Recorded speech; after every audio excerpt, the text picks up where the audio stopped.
आप करके डन बोल दीजिएगा। ओके। गुड इवनिंग बच्चों। आप लोगों का कल फिजिक्स का एग्ज़ाम है बिहार बोर्ड का, तो आज आप सबका एग्ज़ाम काफ़ी अच्छा गया होगा जिन बच्चों का था, ऐसा मुझे उम्मीद है। और कल जो आपका फिजिक्स का एग्ज़ाम होने वाला है उसके लिए मैं कुछ इंपॉर्टेंट क्वेश्चंस डिस्कस करने वाला हूँ। तो एटलीस्ट इतने क्वेश्चंस आप लोग देख लेंगे, है ना, क्योंकि आपकी तैयारी तो अब कंप्लीट होगी। तो जस्ट एक लास्ट गो थ्रू हो जाएगा तो आप लोग कंप्लीट हो जाओगे। तो उसके लिए फटाफट जो बच्चे कनेक्टेड नहीं है वो कनेक्ट हो जाएंगे, तो हम फिर स्टार्ट करेंगे कुछ इंपॉर्टेंट चैप्टर के क्वेश्चंस। तो उतना आप लोग को कंटिन्यूअसली रिवाइज करना है। तो एटलीस्ट एक गो थ्रू कर लेना है आपको सारे टॉपिक से, है ना। तो उसके लिए स्टार्ट करते हैं 1 मिनट के अंदर। तो जो भी आपके फ्रेंड्स हैं जो अब तक कनेक्टेड नहीं है उनको एक बार आप इन्फॉर्म कर दीजिए, ताकि वो भी कनेक्ट हो जाए और वो भी सारे टॉपिक के क्वेश्चंस देख लें कि कौन कौन सा पढ़ना है। लास्ट टाइम पे ये बहुत ज़्यादा ज़रूरी होता है कि हम उन चीज़ों को कवर कर ले जो एग्जामिनेशंस में पूछे जाने वाले हैं। तो जो भी बच्चे लाइव हो गए हैं वो अपने बाकी फ्रेंड्स को भी एक बार इन्फॉर्म कर देंगे। तो जल्दी से आप सब कनेक्ट हो जाओ ताकि मैं कुछ इंपॉर्टेंट क्वेश्चंस आपके साथ डिस्कस कर लूँ। बहुत छोटा सा सेशन होगा, है ना, तो इसमें बस एक गो थ्रू करना है इंपॉर्टेंट क्वेश्चंस का। इसके बाद आपकी जितनी भी प्रिपरेशन है वो कंप्लीट हो जाएगी। जो भी थोड़ा बहुत आपका पेंडिंग होगा उन सबको एक ओवरव्यू दे दूंगा तो आपको सारा रिकैप हो जाएगा। खुद से आप रिवाइज करोगे तो काफ़ी टाइम स्पेंड होगा, और मैं जब आपको एक बार बता दूंगा तो वो चीज़ें बहुत स्मूथली हो जाएगी। तो इसलिए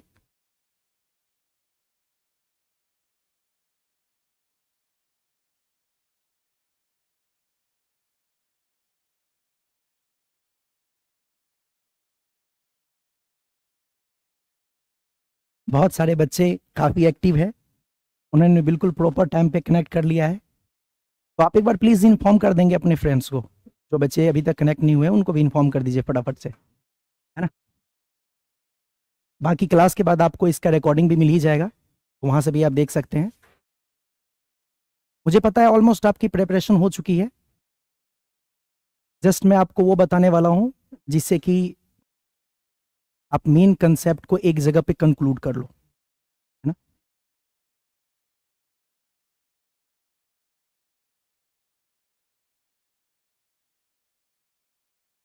हम्म। हाँ जी, गुड इवनिंग बच्चों।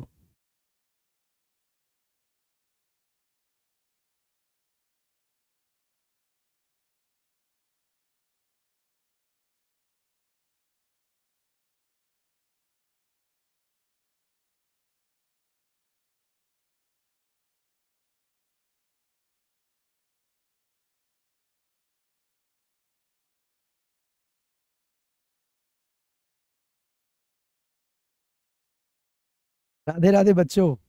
बस अभी आप सब एक बार फटाफट सारे कंसेप्ट को गो थ्रू कर लेना। ओके। कोई भी चीज आपका पेंडिंग नहीं रहना चाहिए, और बहुत कुछ मैं आपको अभी ओवरव्यू देने वाला हूँ। चलिए फिर हमें स्टार्ट करें। तो सबसे पहले आप लोगों को कल के एग्जाम के लिए मेरे तरफ से good luck and best wishes कि आप बहुत अच्छा परफॉर्म करो, है ना। आप 100% परफॉर्म करो, ऐसा मेरा एक्सपेक्टेशन है। हमने बहुत मेहनत से काफ़ी लंबे समय तक प्रेपरेशन करा है, और कल हमारा एग्ज़ाम है तो फिर वो टाइम नज़दीक आ गया जिसके लिए आप इतने ज़्यादा मेहनत कर रहे थे, है ना। तो वैसे तो आप सबका प्रेपरेशन डन है, इसमें कहीं कोई शक नहीं है। बट जो मुझे करवाना है आपको वो ये, जितने भी टॉपिक्स हैं उसको आप रिवाइज करने में टाइम ज़्यादा स्पेंड ना करो, तो मैं सब कुछ फटाफट आपको एक ओवरव्यू दे दूंगा, है ना। तो हम स्टार्टिंग से स्टार्ट करते हैं। चैप्टर फर्स्ट में कौन कौन सा पार्ट आपके लिए इंपॉर्टेंट हो सकता है वहां से स्टार्ट करते हैं। तो मेनली हम लॉन्ग टर्म क्वेश्चन को डिस्कस करेंगे, क्लियर। तो लॉन्ग टर्म क्वेश्चन होता है आपके लिए, मैक्सिमम स्कोरिंग क्वेश्चन होता है वो। तो लॉन्ग टर्म से स्टार्ट करते हैं।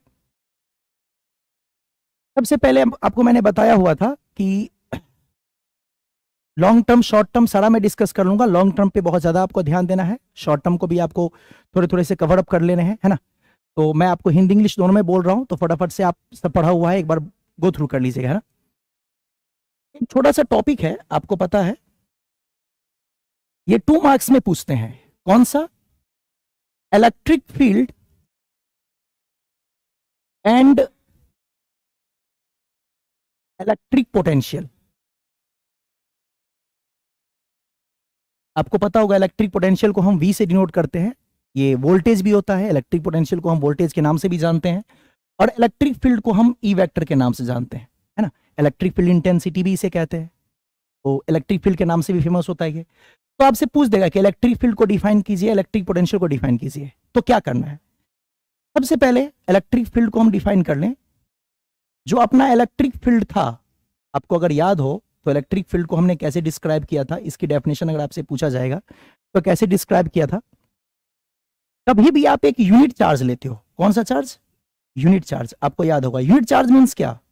1 कूलम। तो अगर आप 1 कूलम चार्ज लेते हैं तो 1 कूलम चार्ज पे जितना भी फोर्स एक्सर्ट करता है, हम उसी चीज को इलेक्ट्रिक फील्ड इंटेंसिटी कहते थे। कभी इलेक्ट्रिक फील्ड को डिफाइन करने के लिए भी आएगा तो इलेक्ट्रिक फील्ड इंटेंसिटी को ही डिस्क्राइब करना है, क्योंकि मेनली वो इलेक्ट्रिक फील्ड में इलेक्ट्रिक फील्ड इंटेंसिटी को ही पूछ रहा होता है।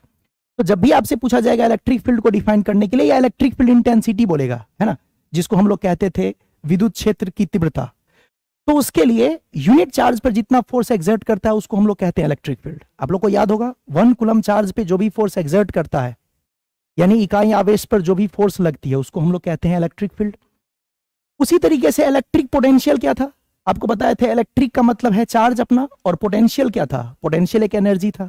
जो बच्चे पढ़े हुए हैं उनको सब याद आ रहा होगा कि इलेक्ट्रिक पोटेंशियल में आपको बताया गया था potential means what? Potential means energy.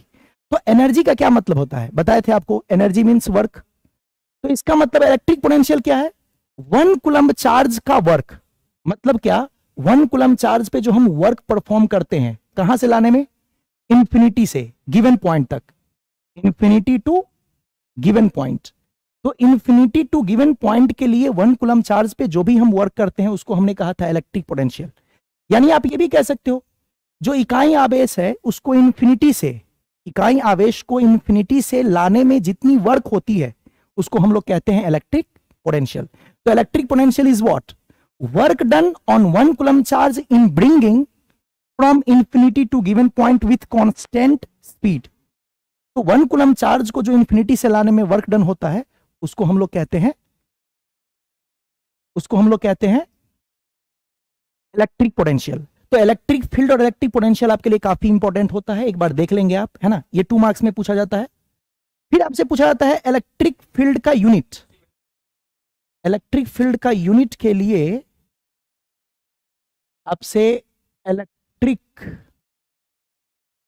Field का यूनिट पूछा जाएगा। तो इलेक्ट्रिक फील्ड के यूनिट के लिए आपको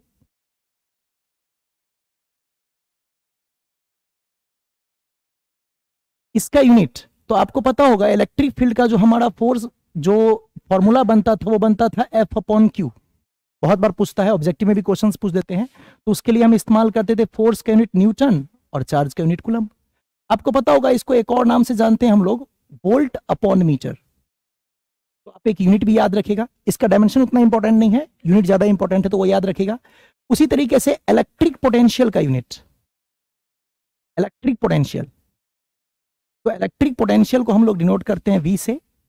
तो आपको पता होगा V का वैल्यू क्या था? वर्क अपॉन चार्ज, या फिर U/Q भी हम कहते हैं। तो यहां से आप इसकी यूनिट बनाना चाहते हैं तो आपको पता है वर्क के लिए हम इस्तेमाल करते हैं जूल और चार्ज के लिए इस्तेमाल करते हैं कूलम। तो आपका जो वोल्ट है उसका यूनिट होता है जूल अपॉन कूलम। तो आप ये भी ध्यान रख सकते हैं, काफी इंपॉर्टेंट है। जूल को हम लोग न्यूटन मीटर भी कहते हैं अपॉन कूलम, बट वो उतना फेमस नहीं है, तो आप जूल अपॉन कूलम ध्यान रखिएगा इलेक्ट्रिक पोटेंशियल के यूनिट के लिए। फिर इसमें जो और इंपॉर्टेंट क्वेश्चन आता है वो 5 मार्क्स के क्वेश्चन पूछे जाते हैं कि एक्सिस पे बताइए इलेक्ट्रिक फील्ड कितना होगा। वो भी आपको डायपोल दिया जाएगा और डायपोल के एक्सिस पे इलेक्ट्रिक फील्ड पूछा जाएगा। तो आपको मैं थोड़ा सा डायपोल का भी एक ओवरव्यू दे दूं। डायपोल में 5 मार्क्स का क्वेश्चन कैसा बनता है, 2 मार्क्स का कैसा बनता है, वही बताता हूं। डायपोल के लिए सबसे पहले तो एक छोटा सा चीज मैं जो आपको बताना चाहता हूं, जो काफी इंपॉर्टेंट है आप सबके लिए। डायपोल में ना एक बात आप ध्यान रखना, डायपोल में इसका टॉर्क और इसका पोटेंशियल एनर्जी दोनों पूछा जाता है। काफी इंपॉर्टेंट होता है।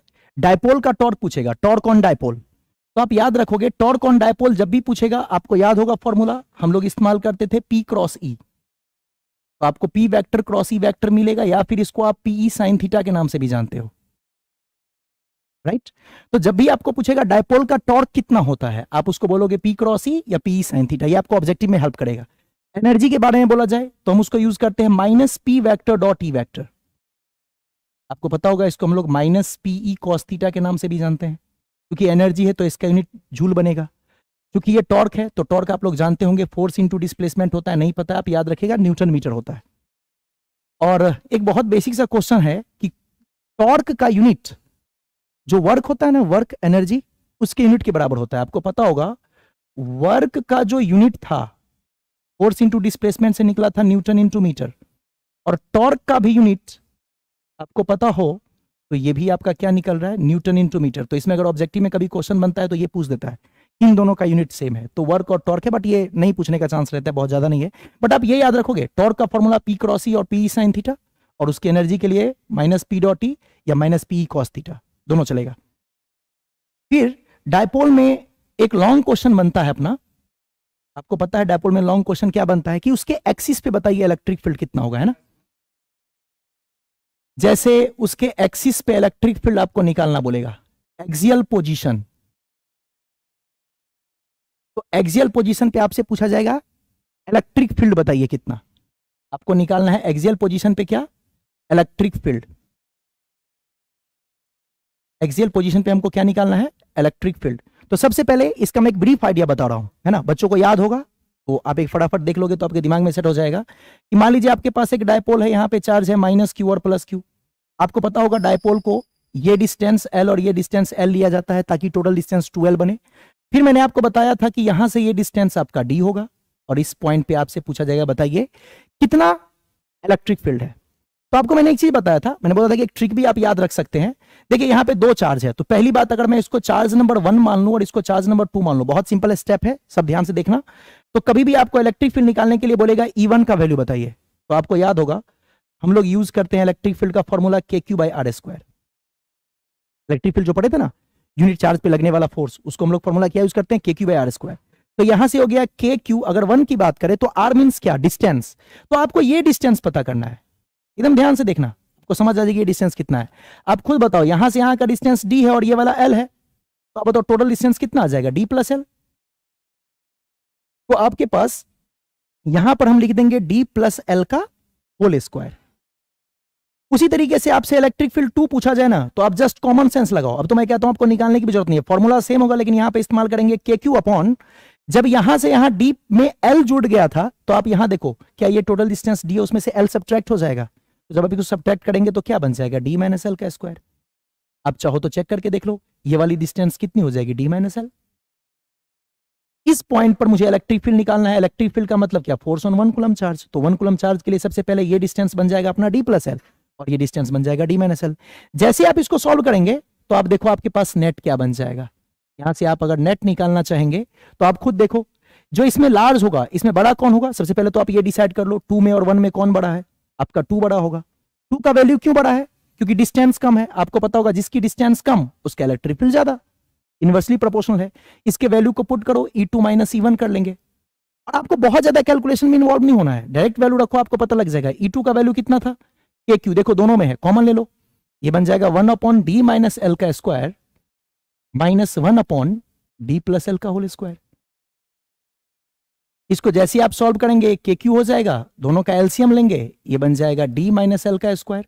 इसके बाद आपको पता होगा D प्लस L का स्क्वायर, सिंपल कैलकुलेशंस, मल्टीप्लाई कर देंगे, ये हो जाएगा D square plus L square plus 2DL, और यहां पे ये बन जाएगा आपका, ये माइनस था ना तो हो जाएगा minus D square minus L square, और माइनस माइनस प्लस हो जाएगा 2DL।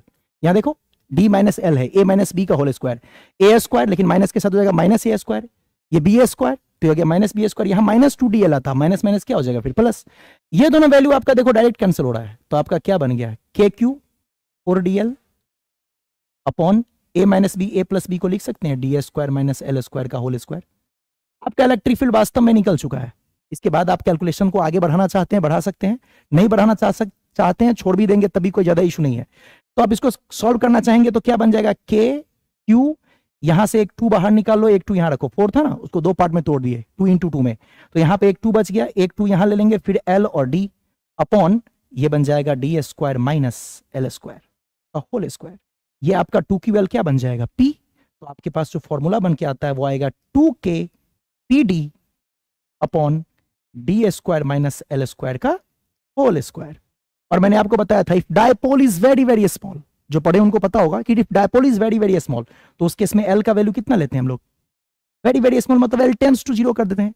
वैसे एग्जैक्टली आपको टेंस टू 0 नहीं लेना है, सही मायने में देखा जाए तो आप इसको क्या लिखोगे, अब इसको नॉर्मली लिख दोगे, ऐसे लिख दो, डी जो है वो बहुत ज्यादा है किसके कंपैरिजन में, एल के कंपैरिजन में, तो फॉर्मूला क्या बन जाएगा, E equal to 2k P D upon D के कंपैरिजन में एल कैंसिल हो जाएगा, ये स्क्वायर है तो एल जब कैंसिल हो गया तो डी का पावर हो जाएगा 4, और यहां से एक डी को उड़ा दीजिए, आप लोगों को याद ही होगा, ये यहां लिख देता हूं, यहीं लिखता हूं, चलो ये बन जाएगा 2k P by D cube. तो आपके ये ऑब्जेक्टिव में भी काम आ जाएगा, पूछ देगा कि एक्सिस पे कितना बनता है electric field, 2k P by D cube, इसको हम लोग बोलते हैं एक्सियल पोजीशन। आपको पता होगा दूसरा इक्वेटोरियल पोजीशन होता है, उसके प्रूफ बहुत ज्यादा इंपॉर्टेंट नहीं है, तो वो करने की आपको जरूरत नहीं है, बस उसका रिजल्ट याद रखोगे आप। इसके लिए देखा जाए तो रिजल्ट इसका भी याद रखना आप, 2k P by D cube, है ना। तो 2k P by D cube से आप डायरेक्ट इसके ऑब्जेक्टिव को सॉल्व कर सकते हैं, अगर कभी आए तो पूछ देता है कई बार इलेक्ट्रिक फील्ड किसके इनवर्सली प्रोपोर्शनल, डी क्यूब के, यस और नो। अगर आपसे पूछ देगा तो आपको एक ओवरव्यू लग गया कि यहाँ पे माइनस क्यू, यहाँ पे क्यू लेंगे, एक डिस्टेंस डी प्लस एल, एक डिस्टेंस डी माइनस एल, जिसका डिस्टेंस कम होगा उसकी इलेक्ट्रिक फील्ड ज्यादा होगी, तो ज्यादा इलेक्ट्रिक फील्ड E2 है, छोटा इलेक्ट्रिक फील्ड E1 है। फिर नेट निकालने के लिए दोनों को सब्ट्रैक्ट करेंगे, कैलकुलेशंस कर देंगे, फिर क्या आप लोग को पता है जो P का वैल्यू था वो किसके इक्वल था, 2QL का, सब आपका पढ़ा हुआ है, जस्ट एक ओवरव्यू दे रहा हूं। तो यहां से मैंने क्या किया, 4 को 2 बना दिया और एक 2 बाहर ले लिए, 2 इंटू 2 4 ही है वो, बस इसको 2 पार्ट में तोड़ दिए हैं, आपका 2QL बन जाएगा P, लास्ट में एल को कंसीडर नहीं करेंगे क्योंकि dipole is very very small, dipole जो होती है बहुत छोटी होती है ना, तो ये एल का वैल्यू बहुत छोटा होगा, जैसे ही वो कैंसिल करेंगे डी का पावर 4 आएगा, डी का पावर 4 बनने से एक डी कैंसिल कर जाएगा, एक डी कैंसिल करने से 2k p by D Q बन जाएगा, है ना। इसी तरीके से आपको मैं इक्वेटोरियल के लिए हमारा जो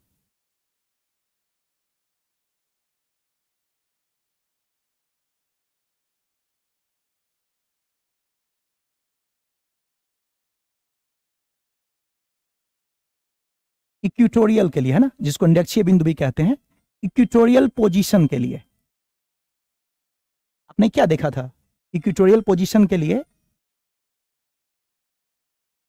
इसके लिए बस आप रिजल्ट याद रखना। वैसे इक्वेटोरियल पोजीशन बनता कहां है वो आपको पता है, माइनस क्यू और क्यू है यहाँ पे, तो इक्वेटोरियल पोजीशन इस मिड पॉइंट पे बनता है कहीं, ये डिस्टेंस एल, ये डिस्टेंस डी होती है, तो इस पॉइंट पे अगर आपको निकालना हो इलेक्ट्रिक फील्ड तो उसका रिजल्ट आप याद रखेंगे, सिर्फ क्या होता है, KP बाई डी क्यूब।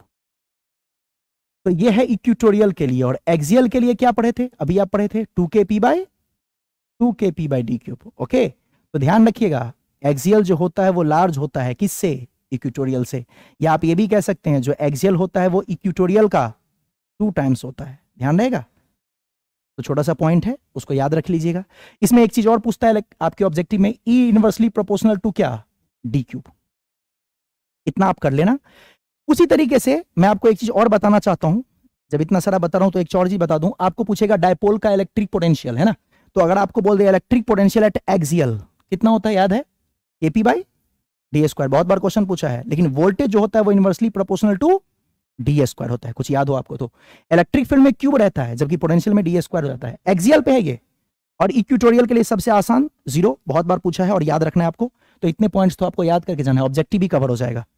तो आप लॉन्ग तो करना ही था कवर, इसमें मैंने लॉन्ग शॉर्ट ऑलमोस्ट सारे कवर कर दिए, तो इतना कम से कम आपको पढ़ के जाना है इस लेसन में, बहुत ज्यादा बात नहीं है, इसमें आप इतना कर लेंगे तो नॉर्मल है।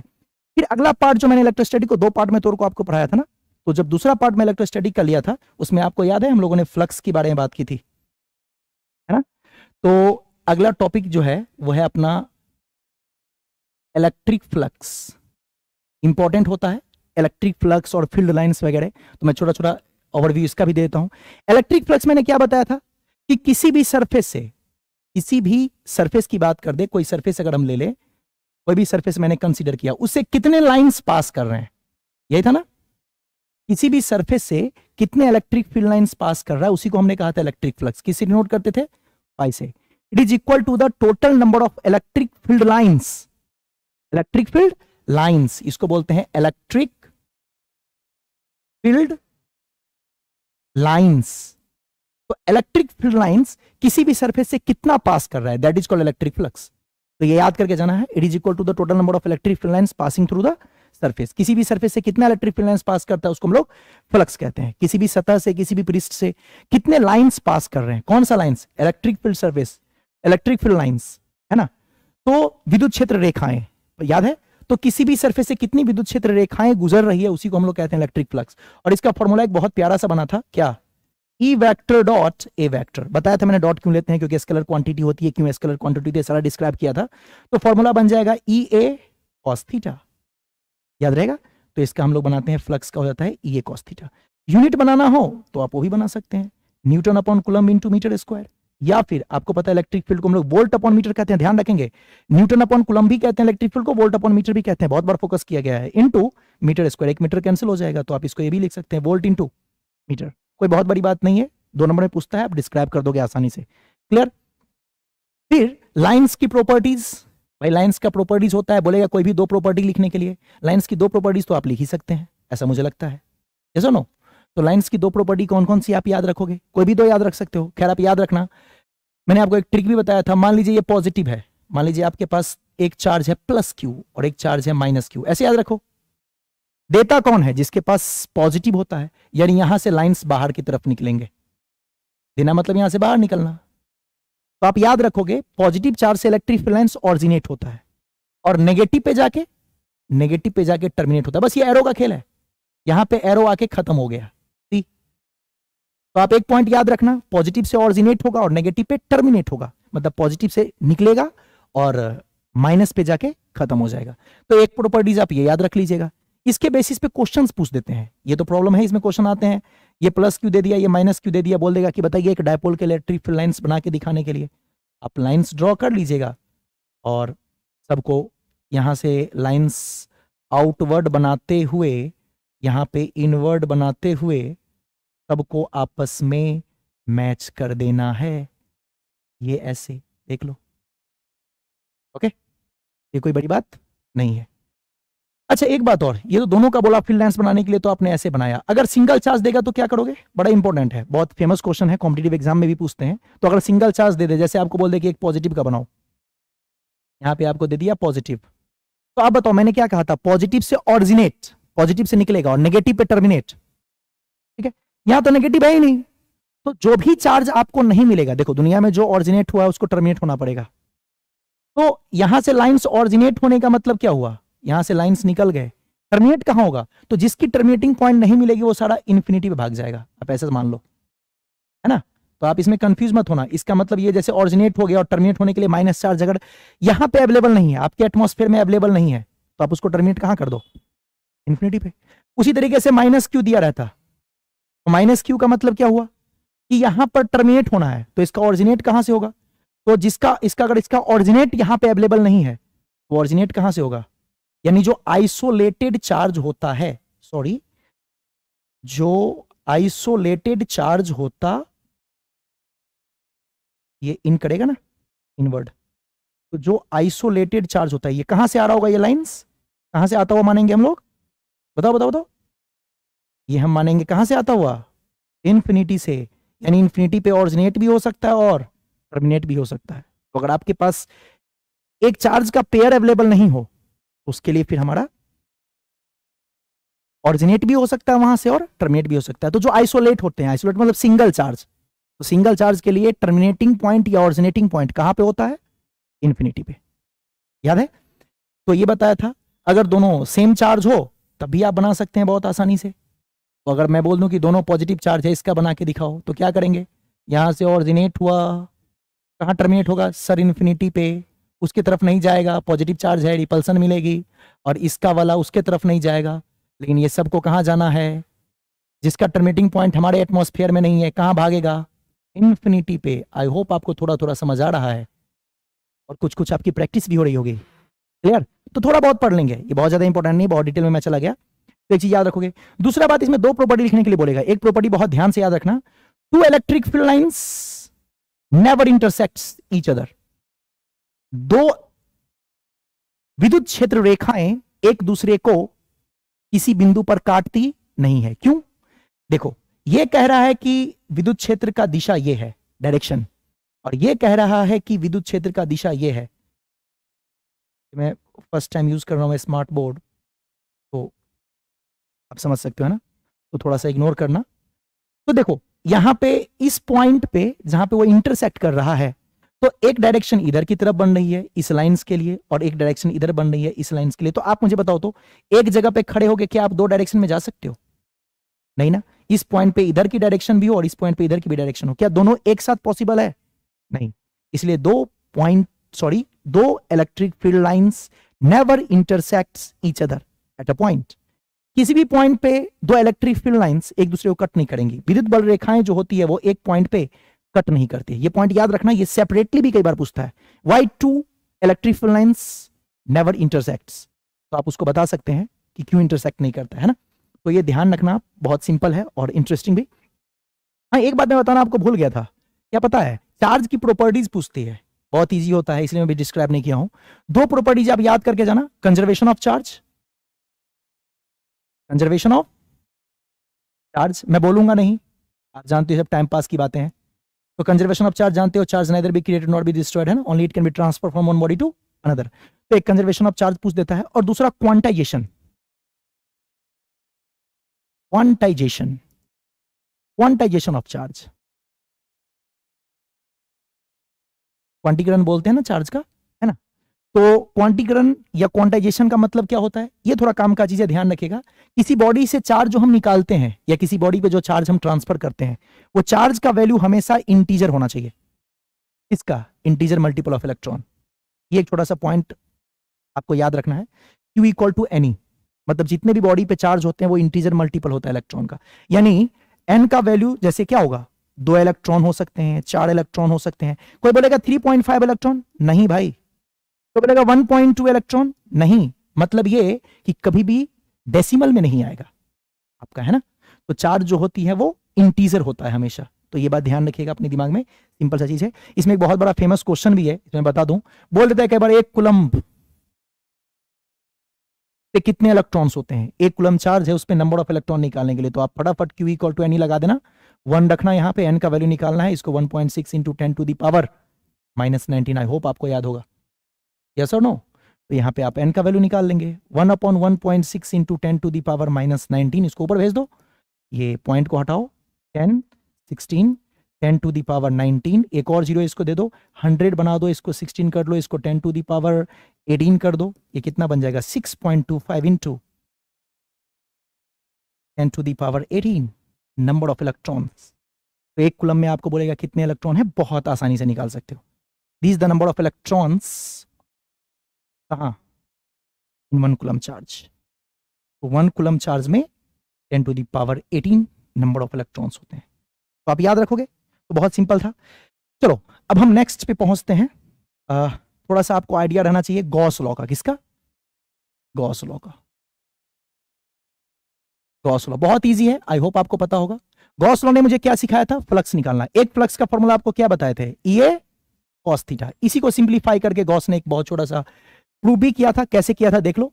गॉस लॉ के हिसाब से क्या है फ्लक्स, वो समझ लो। ये बताया था गॉस ने कि कोई भी फ्लक्स जो होता है वो टोटल चार्ज जो इनक्लोज्ड हो अपॉन एप्सिलॉन नॉट के बराबर होता है।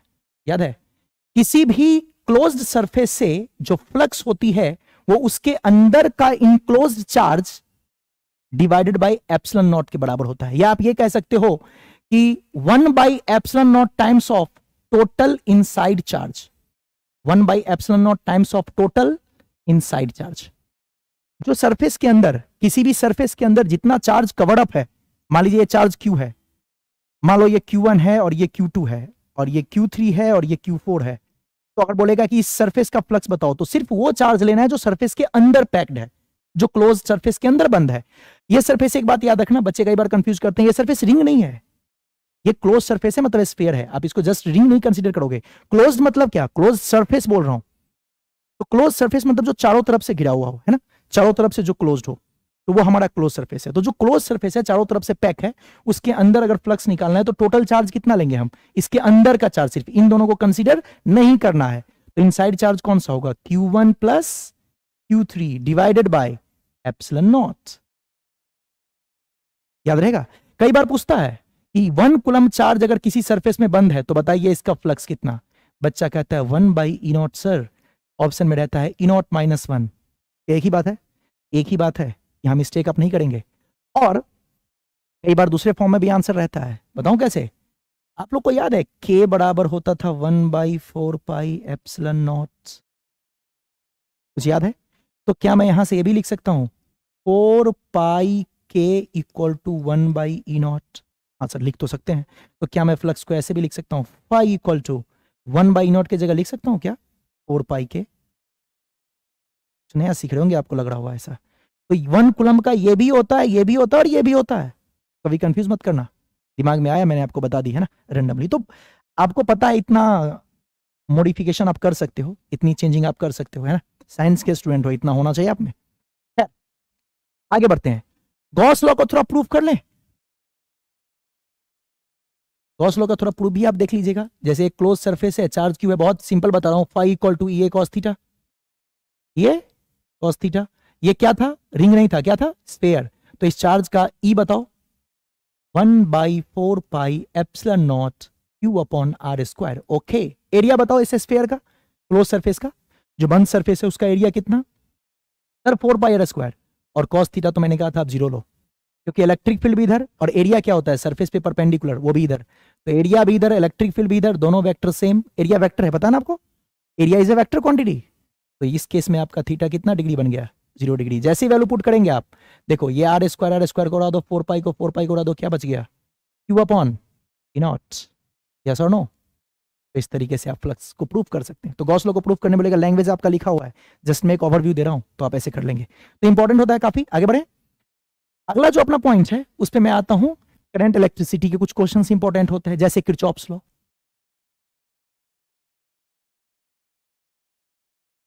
ये खतरनाक सा उसका स्पेलिंग, सीधा काम का बात करता हूं। किरचॉफ्स लॉ बोलता है, दोनों लॉ पढ़ लोगे आप। कितने लॉ थे, फर्स्ट लॉ क्या था, फर्स्ट लॉ था कि मान लीजिए कहीं से वायर आ रही है, इधर करंट गई, इधर करंट गई, जंक्शन पे, जंक्शन समझते हो, संधि, संधि मतलब जहां पे मिलते हैं, है ना, जैसे Barauni junction.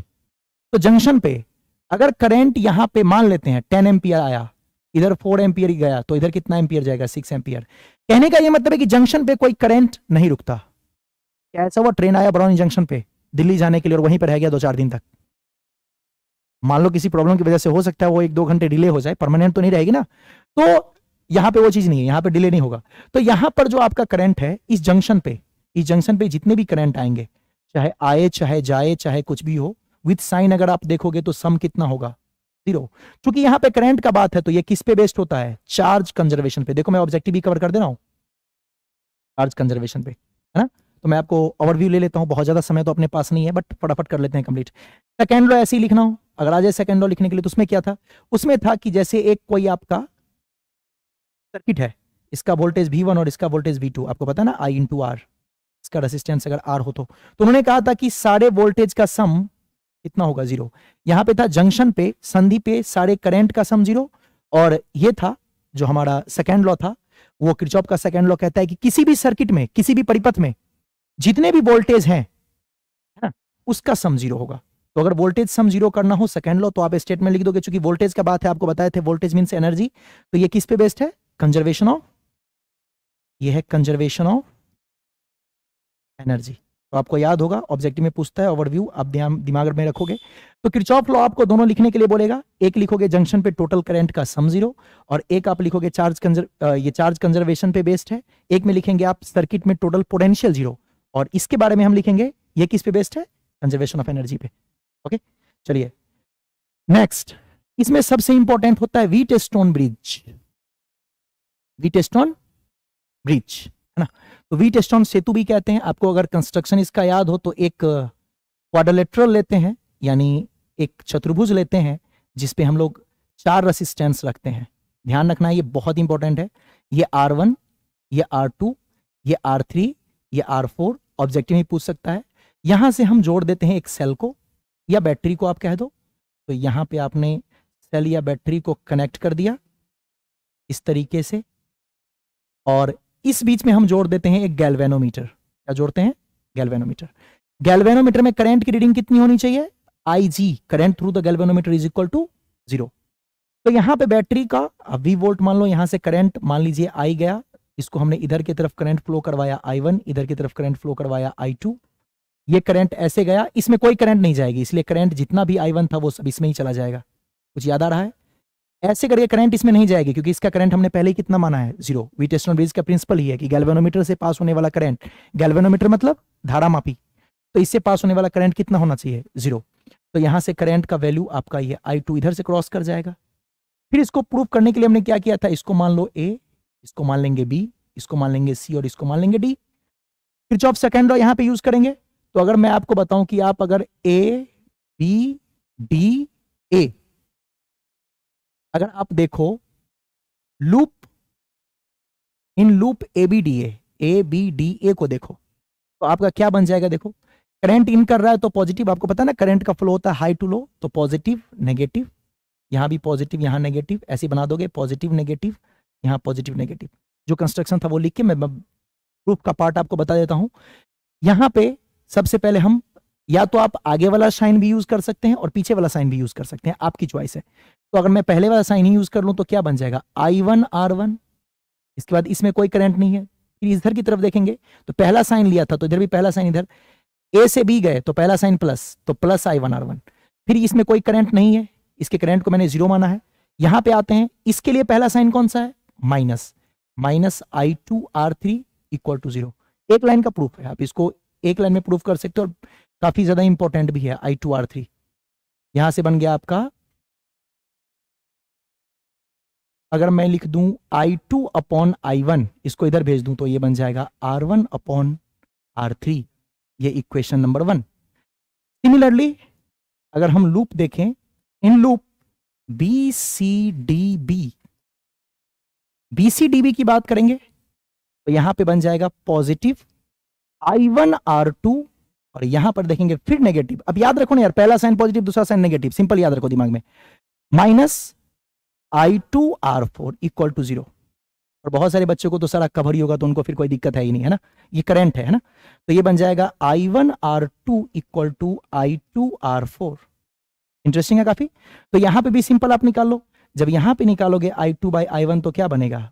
R2 by R4। ये इक्वेशन कौन सा? 2। दोनों इक्वेशन को यूज करो, तो फ्रॉम इक्वेशन 1 एंड 2 दोनों को इस्तेमाल करेंगे तो क्या मैं लिख सकता हूं? R1 by R3 equal to R2 by R4। कई बार क्या होता है पता है, लिखा रहता है R1 बाई R2 तो बच्चा कंफ्यूज होता है। अब ये सब कंफ्यूजन मत रखो यार आप, ये नीचे आ जाएगा और ये R3 ऊपर चला गया, ये यहां आ गया। देखो अब बताओ क्या बहुत आसान नहीं है? तो बहुत सिंपल होता है, इसको प्रूव कर लेंगे, 5 मार्क्स में पूछता है और इसको करके ही जाना है आपको, है ना। तो इतना ध्यान रखिएगा कम से कम, कोई बहुत बड़ी बात नहीं है। फिर अगला आपको एक चीज याद रखना है, करंट डेंसिटी। याद रखना है करंट डेंसिटी, जरा ध्यान रखना, ये वेक्टर होता है। करंट स्केलर है लेकिन करंट डेंसिटी क्या है? वेक्टर। ये कुछ कुछ पॉइंट्स होते हैं जो बच्चे गलती कर देते हैं। करंट डेंसिटी वेक्टर है, करंट डेंसिटी वेक्टर है, जबकि करंट क्या है? करंट स्केलर है दोस्त, ठीक है। वैसे आपके सिलेबस में नहीं है बट इसे आप टेंसर भी कह सकते हो, कोई इशू नहीं है ना। तो खैर करंट डेंसिटी को जे से डिनोट करते हैं, ये होता है आई अपॉन क्या? I upon current per unit area, तो I upon A cos theta. आप इसको आई इक्वल टू ये भी लिख सकते हो जे वेक्टर डॉट ए वेक्टर, क्योंकि हमें पता है जे ए कॉस थीटा। तो आप इसे लिख सकते हैं current density is current per unit area, है ना। तो उसको ध्यान रखिएगा, एक छोटा सा टर्म है। तो करंट डेंसिटी भी लिखा हुआ है आपका डिटेल में फिगर के साथ, तो आप उसको एक बार पढ़ लीजिएगा। इतना ध्यान रखना है तो कोई बहुत बड़ी बात नहीं है। इसका यूनिट आपको पता ही है, करंट का एम्पियर और एरिया का मीटर स्क्वायर। तो ये छोटे छोटे चीज हैं जो आपको दिमाग में रखना है, बहुत सिंपल है। आप थोड़ा सा एफर्ट लगाएंगे आपको याद रह जाएगा, ठीक है। फिर थोड़ा सा हम बात करते हैं इंस्ट्रूमेंट का। किसका? इंस्ट्रूमेंट का। तो इंस्ट्रूमेंट में आपको ज्यादा कुछ नहीं जानना है। इंस्ट्रूमेंट में आप एक अमीटर याद रखना, अमीटर याद रख सकते हो आप, एक आप अमीटर याद रखना। अमीटर कुछ इस तरीके से बना होगा। ये बनाते कैसे हैं? इसको बनाने का मेथड होता है, एक गैल्वेनोमीटर हो और इसके साथ एक रेसिस्टेंस कैसे लगाते हैं पैरेलल में, जिसको क्या कहते हैं? शंट। तो अगर आप ऐसे जोड़ देते हैं तो ये एमीटर बन जाता है। ये शंट क्या होता है? इसको हम लोग बोलते हैं शंट, ऐसे डिनोट करते हैं। ये बहुत स्मॉल होता है, पॉइंट याद रखिएगा, very very very very small. फिर पूछता है कि एमीटर का रेसिस्टेंस कितना होता है? तो एमीटर का रेसिस्टेंस आपसे पूछे तो ये होता है वेरी स्मॉल। क्या होता है दोस्त? Very small. और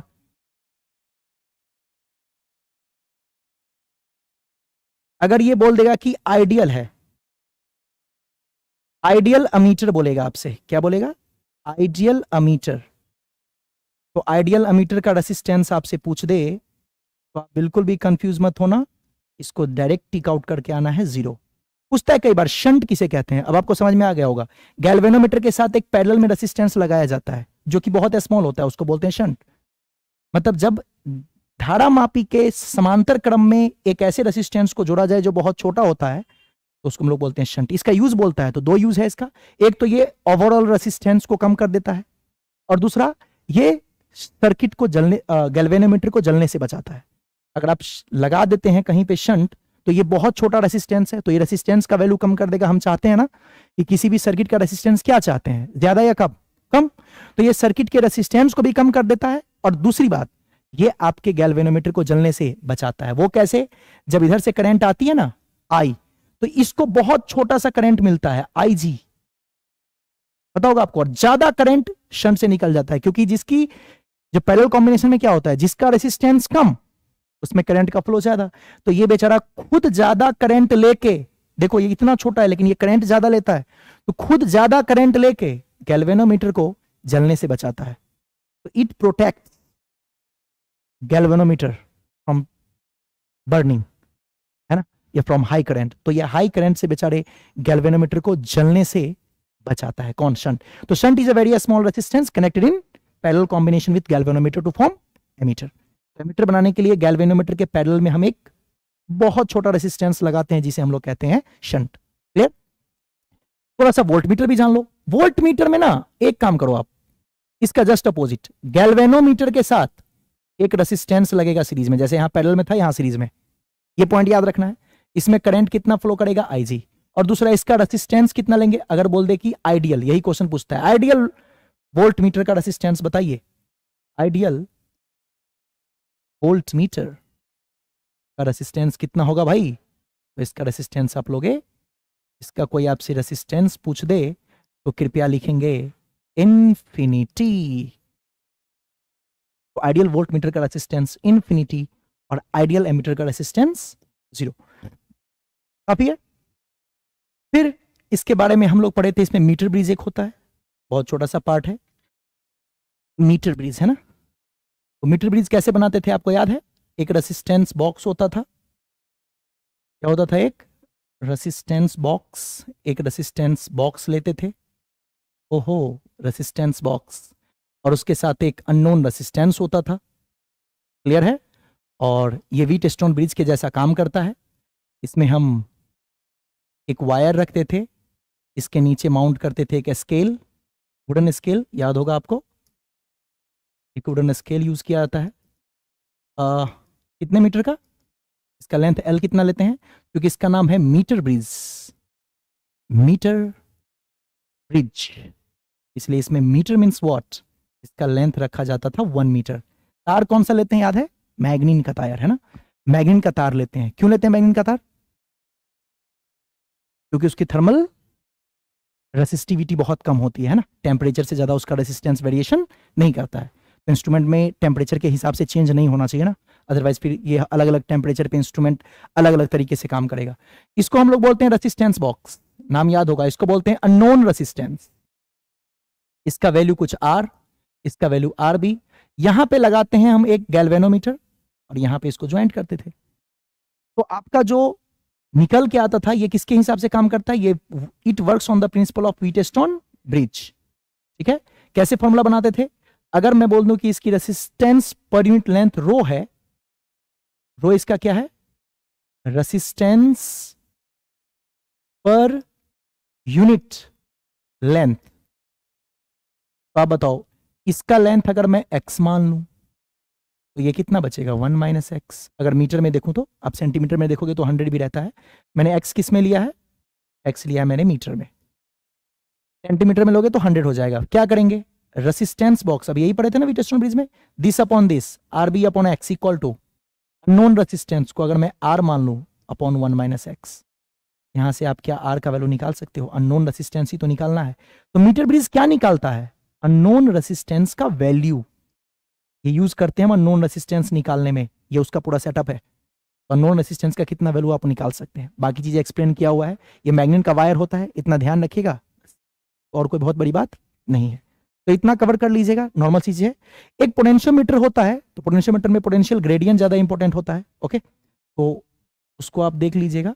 बस इसमें पोटेंशियोमीटर में मैं पोटेंशियल ग्रेडियंट पे ज्यादा बात कर लेता हूं, तो आप इतना याद रखिएगा।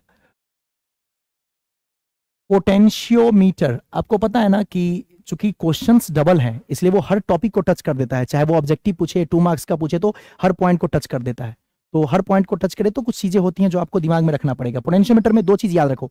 इसका यूज क्या करते हैं, जैसे पोटेंशियो मतलब क्या, पोटेंशियल, पोटेंशियल ना, पोटेंशियल मतलब क्या, वोल्टेज। तो पोटेंशियोमीटर यूज करते हैं हम क्या मेजर करने में, पोटेंशियल डिफरेंस। पोटेंशियोमीटर क्या हो गया, पोटेंशियल मीटर, मीटर मतलब मेजरमेंट, यस और नो।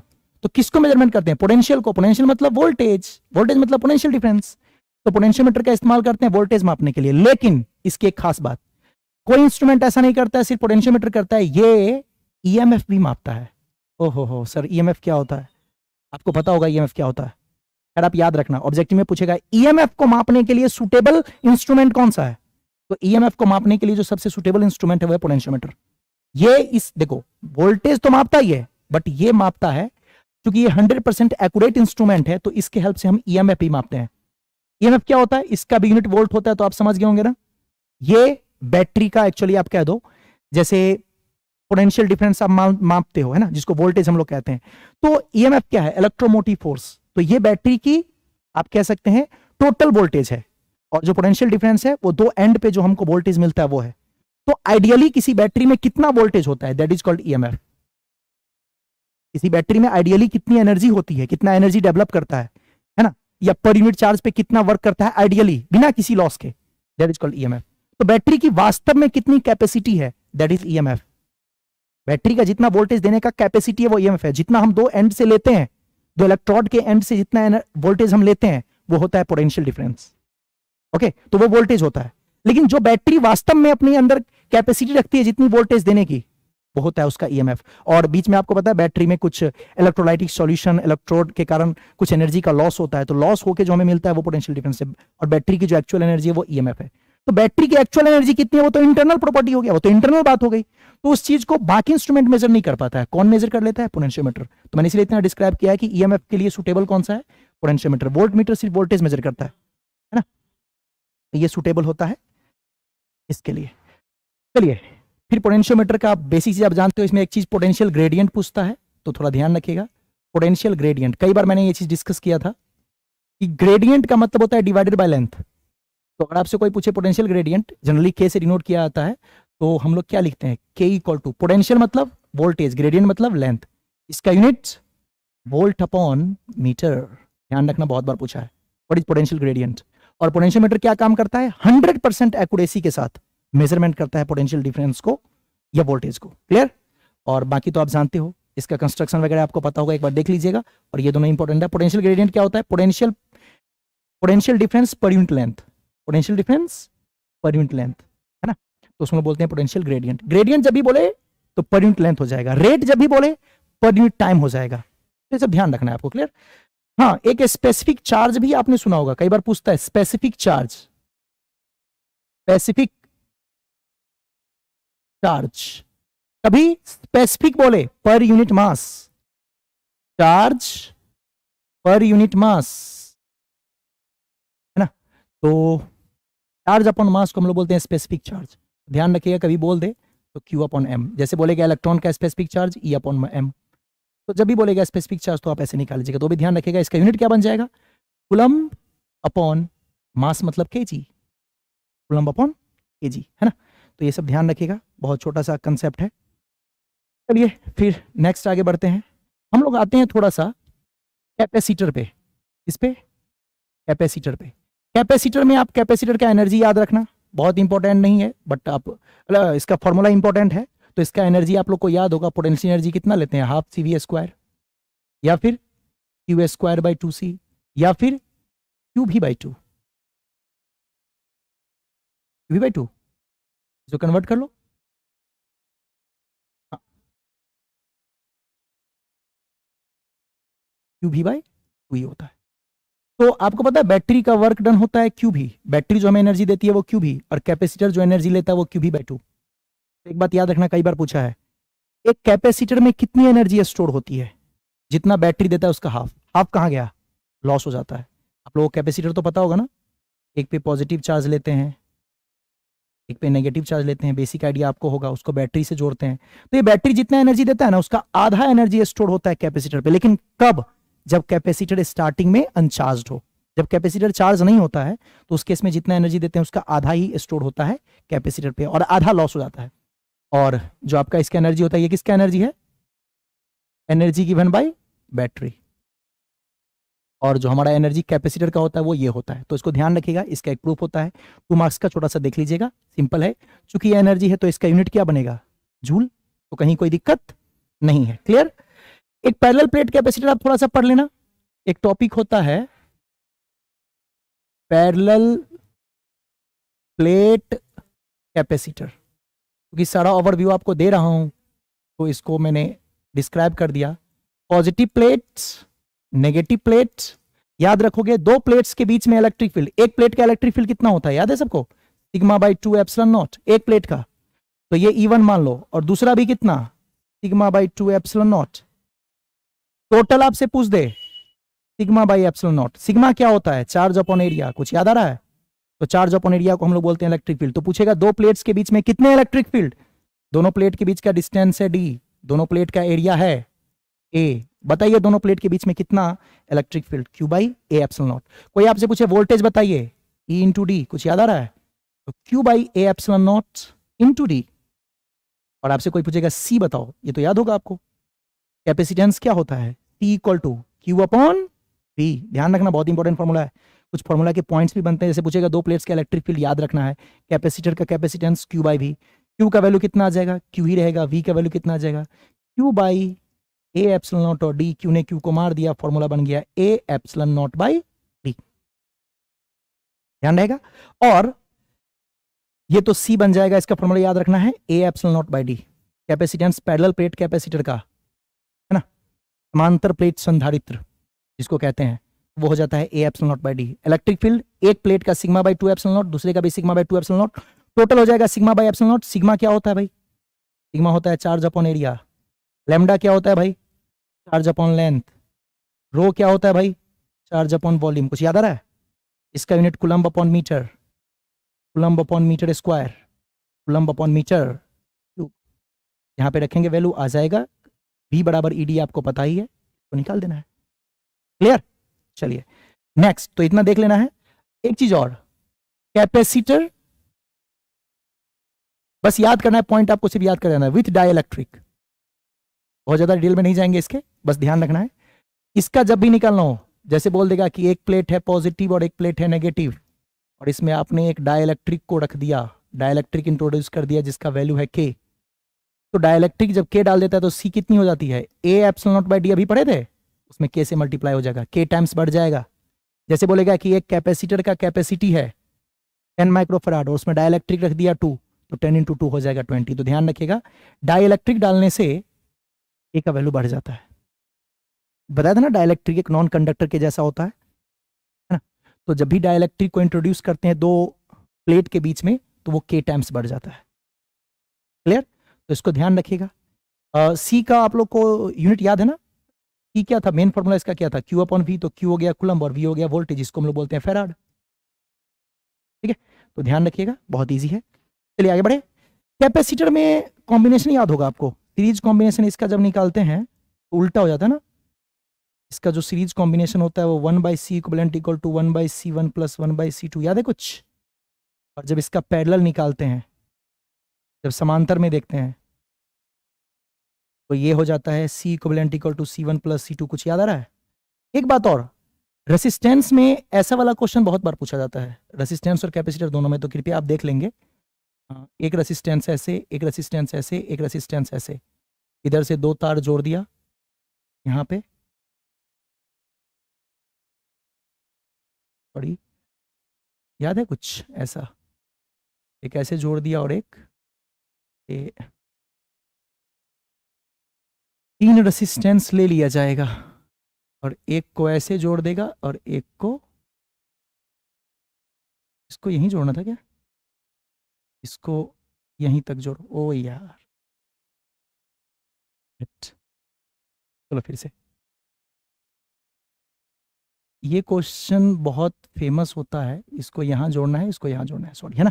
तो ऐसा कभी भी क्वेश्चन दिखे तो ये पैरेलल कॉम्बिनेशन होता है, ध्यान रखिएगा, पता होगा आपको। तो आर इक्विवेलेंट जब भी निकालना हो तो इसका r/3। कैपेसिटर में ऐसे दे दे तो ये भी कैपेसिटर का भी पैरेलल होगा, नहीं, हाँ सर होगा, तो इसका c इक्विवेलेंट, लेकिन इसके पैरेलल जो है ना उल्टा जुड़ता है उससे, तो यहाँ पे r/3 था, यहाँ 3c हो जाएगा ना। तो ध्यान रखिएगा, ये सारा r है, इतना आप समझ रहे हो, तो जल्दी जल्दी से आपको सारा डिस्क्राइब करवाना ना, तो ये ध्यान रखिएगा। एक ये, और एक और रहता है जो आप ध्यान रखेंगे तो बेहतर है, ऐसा वाला, एक ऐसे लगा दे और एक ऐसे लगा दे, सॉरी, एक ऐसे लगा दे और एक नहीं रे, जिसमें वीटस्टोन ब्रिज बन जाता है, ये यहाँ पे मिल जाएगा और ये यहाँ, ठीक है, ये दे देगा r, ये दे देगा 2r, ये भी r, ये भी 2r, ये 3r, तो ये वीटस्टोन ब्रिज बन जाता है ना। ये r का रेशियो, ये 2r का रेशियो, तो ये कैंसिल हो जाता है, तो ये 2r ऊपर हो जाता है 4r, ये दोनों ऊपर वाला सीरीज में, और ये नीचे वाला 2r भी सीरीज में, फिर इसका निकाल लीजिए पैरेलल कॉम्बिनेशन, है ना। तो ऐसे भी क्वेश्चन देगा तो ये वीटस्टोन ब्रिज होता है, क्या होता है बस ये मुझे बताना था, वीटस्टोन ब्रिज, ये कैंसिल हो जाएगा, ये दोनों ऐड हो जाएगा, ये दोनों ऐड हो जाएगा, करवाया हुआ आपको क्वेश्चन, है ना। तो आप एक बार देख लीजिएगा, सिंपल है ना, तो आसानी है।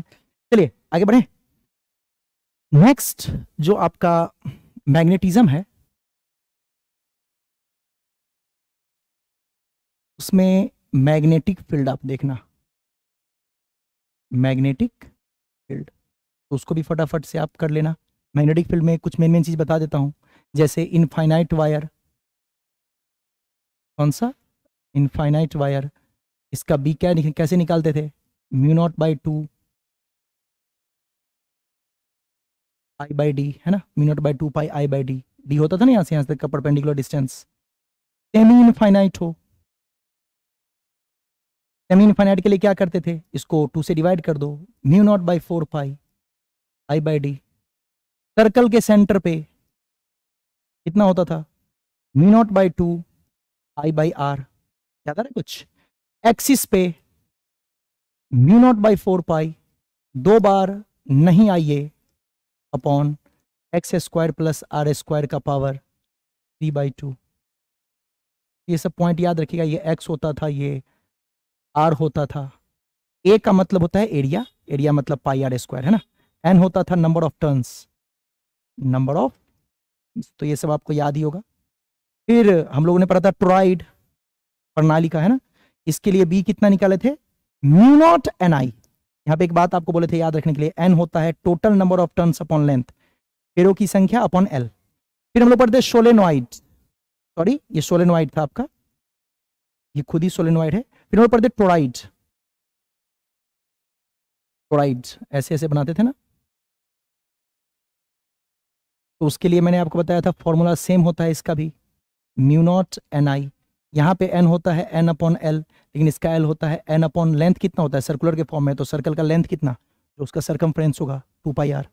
ये सब कुछ पॉइंट्स थे, है ना, जो आपको ब्रीफली याद रखना है, ऑब्जेक्टिव में बहुत बार पूछ देता है। याद रहेगा। फिर आप लोग को एक चीज पढ़ाए थे, एमसीजी, मूविंग कॉइल गैल्वेनोमीटर, चल कुंडली गैल्वेनोमीटर, याद होगा आपको। मूविंग कॉइल, ये वही गैल्वेनोमीटर है जो भी बताए थे आपको, करंट मेजर करने के लिए इस्तेमाल होता है, अमीटर जिसे बना था। तो इसमें बस 2-3 बातें आप याद रखना। एक रेडियल, वर्ड को समझो, रेडियल, रेडियल कैसा होता है आप जानते हो, 3D में इमेजिन करना। रेडियल मतलब होता है सिलेंडर के फॉर्म में, सिलेंडर जैसा होता है ये पूरा सिलेंडर जैसा ऐसे बना होगा। एक तरफ होता है नॉर्थ पोल, एक तरफ होता है साउथ पोल। मैं बेसिक आइडिया दे देता हूं आपको, काफी काम हो जाएगा इससे। इसका काम क्या है, ये हमेशा, सॉरी, ये हमेशा नॉर्थ होता है पॉजिटिव और साउथ होता है नेगेटिव। तो ये रेडियल का मतलब जानते हो, ये सब परपेंडिकुलर मैग्नेटिक फील्ड प्रोड्यूस करता है, देख लीजिए। तो आप इसके अंदर एक सॉफ्ट आयरन कोर का सिलेंड्रिकल ड्रम लोगे, ये खुद भी सिलेंड्रिकल होगा, मैग्नेट भी सिलेंड्रिकल होगा, तभी ये रेडियल मैग्नेट बनेगा। कौन सा मैग्नेट है ये, रेडियल मैग्नेट, है ना। तो रेडियल मतलब क्या, तिर्यक, है ना। तो उस टाइप का ये मैग्नेट होगा, ये आपका सिलेंडर के फॉर्म में होगा। इसका काम क्या है, इसका जो मैग्नेटिक फील्ड होता है, कौन सा फील्ड, मैग्नेटिक फील्ड, कितना एंगल बनाता है, forms 90 degree angle.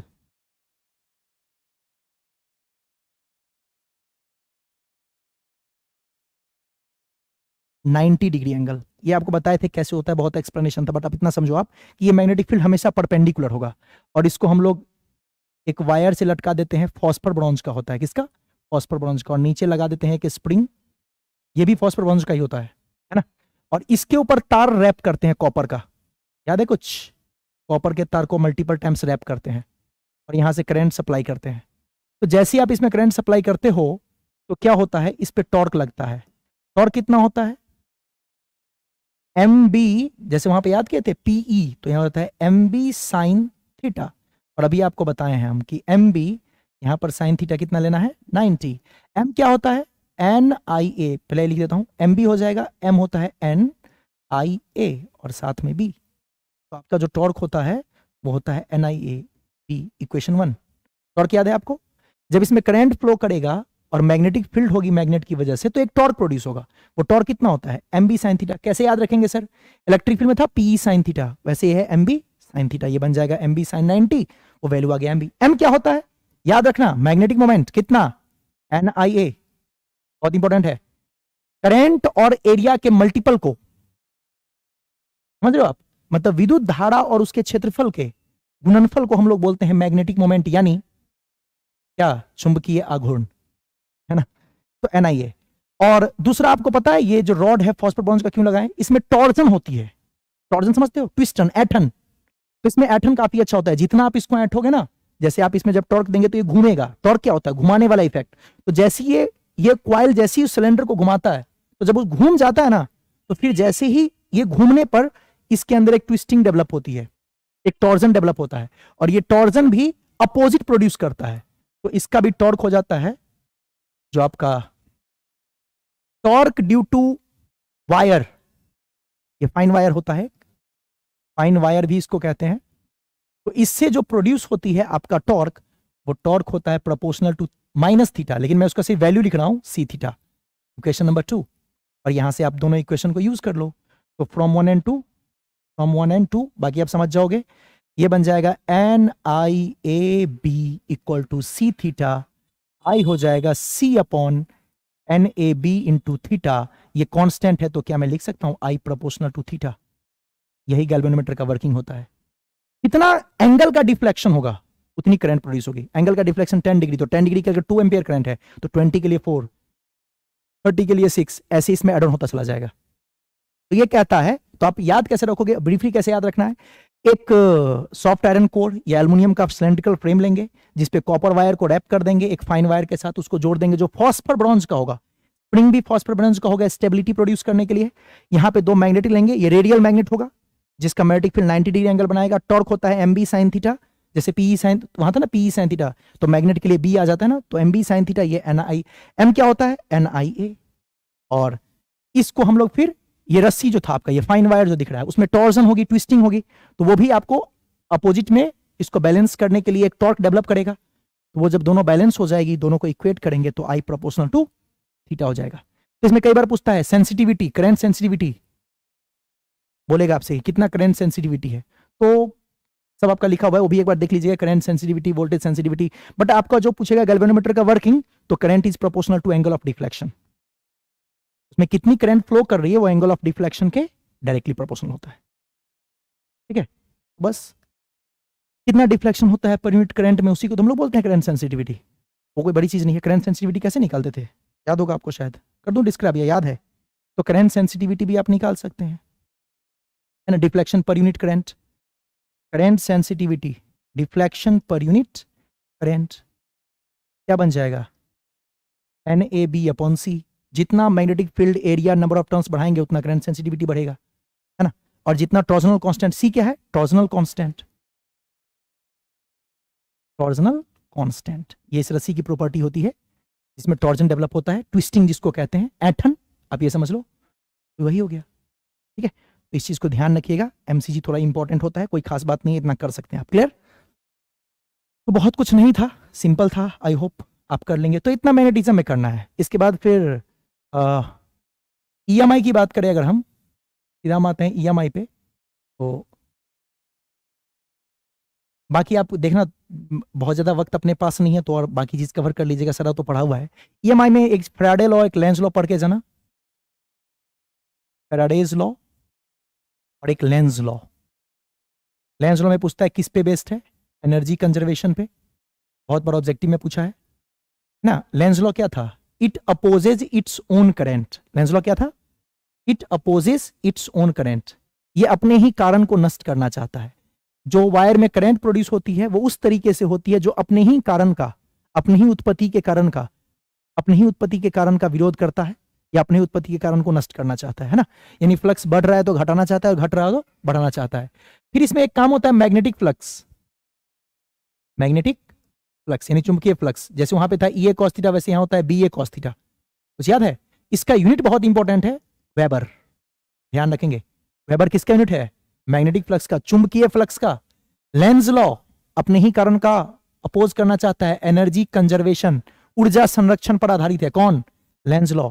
Faraday's law दो था, क्या, फ्लक्स के बदलने से करंट प्रोड्यूस होगी, पहला लॉ, फ्लक्स के चेंज होने से करंट प्रोड्यूस होगा, और दूसरा लॉ, जो वोल्टेज प्रोड्यूस होगा, जो EMF प्रोड्यूस होगा, वो डायरेक्टली प्रोपोर्शनल होगा negative of rate of change of flux, rate of change of. तो यहां से E बराबर क्या आ गया था, d∅/dt, K का वैल्यू 1 था, कुछ याद है? d∅/dt कह दो या फिर del∅/t कह दो। इसका यूनिट कितना होता है दोस्त, वोल्ट। क्लियर? तो ये सारी कहानी थी। तो फैराडे लॉज भी दोनों आप एक बार देख लीजिएगा, ज्यादा टिपिकल तो है नहीं। और इसमें इंडक्शन एक था, करंट प्रोड्यूस होने से, याद है आपको, सेल्फ इंडक्शन। इंडक्शन के दो टाइप थे, कौन कौन से, सेल्फ इंडक्शन और कौन सा, म्यूचुअल, म्यूचुअल इंडक्शन। दोनों को मैंने डिस्क्राइब किया हुआ था, सेल्फ इंडक्शन स्वप्रेरकत्व, म्यूचुअल इंडक्शन अन्योन्य प्रेरकत्व। क्या था सेल्फ इंडक्शन, खुद में करंट के बदलने से खुद में करंट का प्रोड्यूस होना, सेल्फ इंडक्शन कहलाता है। कुछ याद होगा आपको, phi प्रोपोर्शनल टू I, तो यहां पे आया था phi इक्वल टू LI, तो L का वैल्यू कितना था, phi/I, इसका यूनिट होता था हेनरी। म्यूचुअल इंडक्शन में कुछ नहीं करना है, M इक्वल टू phi/I, इसका भी यूनिट सेम। किसी वायर में करंट होने से किसी दूसरे वायर में करंट का प्रोड्यूस होना, म्यूचुअल इंडक्शन। सेल्फ वायर में, सेम वायर में करंट होने से सेम वायर में करंट का प्रोड्यूस होना, म्यूचुअल इंडक्शन। याद रहेगा? तो ये भी आपका बेसिक कंसेप्ट है, उसको भी कवर कर लीजिएगा। और इसके बाद इसका यूनिट आपको पता ही है, हेनरी लेना है। सेल्फ हो या म्यूचुअल हो, दोनों का यूनिट हेनरी ही होता है, तो आप ध्यान रखेंगे। और इसमें एक EMF निकालना बताया था, अभी लिखे थे, फ्राडेज ने बोला था d∅/dt, तो इसके अकॉर्डिंग करना चाहे तो यहां से लिख सकते हैं ना, phi इक्वल टू LI। तो कहीं पे देखोगे आप L di/dt, ये भी ऑब्जेक्टिव में कई बार पूछता है। एक इंडक्टर में कितनी EMF, L di/dt, या फिर म्यूचुअल इंडक्शन हो तो M di/dt, और इसका यूनिट क्या होगा, वोल्ट। EMF फोर्स नहीं होता है, EMF का यूनिट वोल्ट होता है, वो न्यूटन नहीं है, वो वोल्ट है। क्लियर? चलो, तो काफी हद तक मैंने कवर किया है ना। तो इसके बाद AC के बारे में कुछ कुछ पढ़ लीजिएगा आप।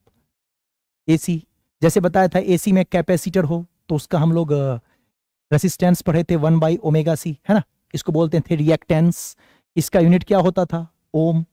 इंडक्टर हो, अगर इंडक्टर अगर एसी में हो तो उसके लिए एक्सएल यूज करते थे, कितना होता था, ω/L, इसका भी यूनिट ओम। लगभग सब मैं कवर कर दूंगा, फटाफट आप देखते जाओ सिर्फ। इसके बाद मैंने बताया था रेसिस्टेंस का तो आर ही होगा। फिर मैंने बोला था कि अगर आर रेसिस्टेंस और इंडक्टर दोनों आ जाए तो इसका जब आपका निकालना हो, इसको इंपेडेंस कहते थे, तो यानी प्रतिरोध, प्रतिबाधा, प्रतिघात, यही सब नाम था।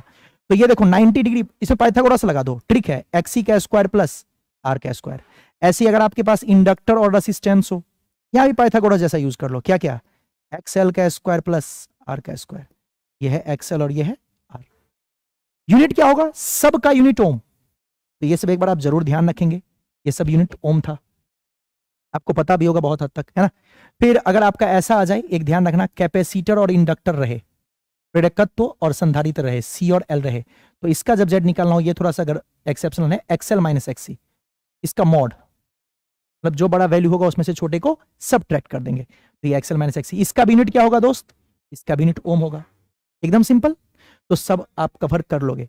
फिर एलसीआर लगा हो, एल सी आर तीनों अगर लिया दिया जाए तो इसमें जेड निकालना हो तो रूट अंडर एल और सी को तो ऐसे निकालना, इससे एक्सएल माइनस एक्सी का स्क्वायर और प्लस आर का स्क्वायर, इसका भी यूनिट ओम। तो सारा ये कवर कर लीजिएगा, ऑब्जेक्टिव में पूछेगा। फिर पूछता है पावर फैक्टर, शक्ति गुणांक, है ना। तो ये सब याद हो गया। इसमें ये बहुत काम का है, XL XC 1/ω/c, XL omega L, है ना। तो ये सारे पॉइंट्स को बहुत अच्छे तरीके से याद रखना है, ठीक है। इंडक्टर और रेसिस्टेंस आ जाए, एक्सएल का स्क्वायर प्लस आर का स्क्वायर, पाइथागोरस जैसा। कैपेसिटर रेसिस्टेंस आ जाए, एक्सी का square plus R square. LCR आ जाए तो देख लो आप कैसे है। और सबका यूनिट ओम होगा, प्रतिबाधा हो, प्रतिघात हो, कुछ भी लिखा रहे, सबका यूनिट ओम, कुछ भी मतलब समझ रहे हो ना। हाँ, नेक्स्ट। इसके बाद मैंने आपको एक छोटा सा चीज में और मुझे बताना है, पावर फैक्टर कॉस फाई, इसको बोलते हैं शक्ति गुणांक, पावर फैक्टर। तो ध्यान रखना, जब रेसिस्टेंस होता है सिर्फ, तो पावर फैक्टर इसका जो फाई होता है वो 0 डिग्री होता है, तो इसलिए कॉस 0 डिग्री, कुछ याद है, 1 आ जाएगा पावर फैक्टर। इसका अगर बोल दे कैपेसिटर का या इंडक्टर का, दोनों का फाई 90 होता है, तो इसका पावर फैक्टर यानी कॉस 90 यानी 0। ये कोई पावर कंज्यूम नहीं करता है। पावर फैक्टर मतलब क्या, समझो ना, पावर के साथ जो टर्म मल्टीप्लाई रहती है, मतलब पावर कंज्यूम नहीं करता है, इसमें कोई पावर का लॉस नहीं है, तो पावर लॉस 0। यहां पावर 1 मतलब 100%, पूरा का पूरा पावर एब्जॉर्ब करता है आपका रेसिस्टेंस। तो रेसिस्टेंस में पावर लॉस होती है, जबकि कैपेसिटर और इंडक्टर में कोई पावर का लॉस नहीं होता है। तो इतना आप याद रख सकते हो, कोई बहुत बड़ी बात नहीं है क्या, नहीं। बाकी किसी का भी पावर फैक्टर निकालना हो, जैसे आर का एल के साथ, या आर का सी के साथ, या आर का एल के साथ, या आर एल सी का, सब के लिए कॉस फाई का वैल्यू आपको बताए थे, याद है, आर अपॉन जेड, सब के लिए आर अपॉन जेड, और जेड सबका पता है, इसका जेड भी आपको पता है, इसका जेड भी पता है, इसका जेड भी पता है, तो उसके हिसाब से निकालेंगे। हाँ, एक बात और, अगर आपको मैंने बताया था कि कैपेसिटर इंडक्टर का पावर फैक्टर 0 होता है, तो अगर मैं कैपेसिटर और इंडक्टर दोनों को साथ जोड़ दूं, तब भी इसका पावर फैक्टर कितना हो जाएगा, 0 ही हो जाएगा, क्योंकि कैपेसिटर का भी 0, इंडक्टर का भी 0, तो दोनों इकट्ठा है, तब भी क्या रहेगा, 0। तो इसका ही पावर फैक्टर आपका 0 ही रहता है, चलेगा। तो ये कोई पावर कंज्यूम नहीं करता है। फिर बोलते हैं वाटलेस करंट, है ना। वाटलेस करंट क्या होता है, जिसमें कोई पावर का लॉस नहीं होता है। जैसे मैं बोलता हूं कि जैसे मान लीजिए ये है आपका वोल्टेज और ये है आपका करंट, और दोनों के बीच का एंगल है फाई, तो वाटलेस करंट कितना लेते हैं, आई कॉस या साइन, आई साइन। कॉम्पिटिशन एग्जाम में भी पूछा है। वाटलेस करंट का मतलब क्या हुआ, जहां पे एंगल 90 बने, याद है कुछ, आई का इधर कंपोनेंट लेंगे तो 0 डिग्री, इधर कंपोनेंट लेंगे तो 90 डिग्री। तो अब होता है जो 90 डिग्री पे होता है उसका पावर लॉस 0 होता है। तो वाटलेस मतलब क्या, वाट मतलब पावर, तो वाटलेस मतलब क्या, पावरलेस। तो जो पावर कंज्यूम नहीं करता है उसको क्या मानते थे, आई साइन फाई। आई होप आपको थोड़ा थोड़ा समझ में आ रहा है। चोक कॉइल क्या था, इसके बाद आपको बता दें चोक कॉइल थोड़ा सा इंपॉर्टेंट होता है, याद रखेंगे। चोक कॉइल क्या होता है,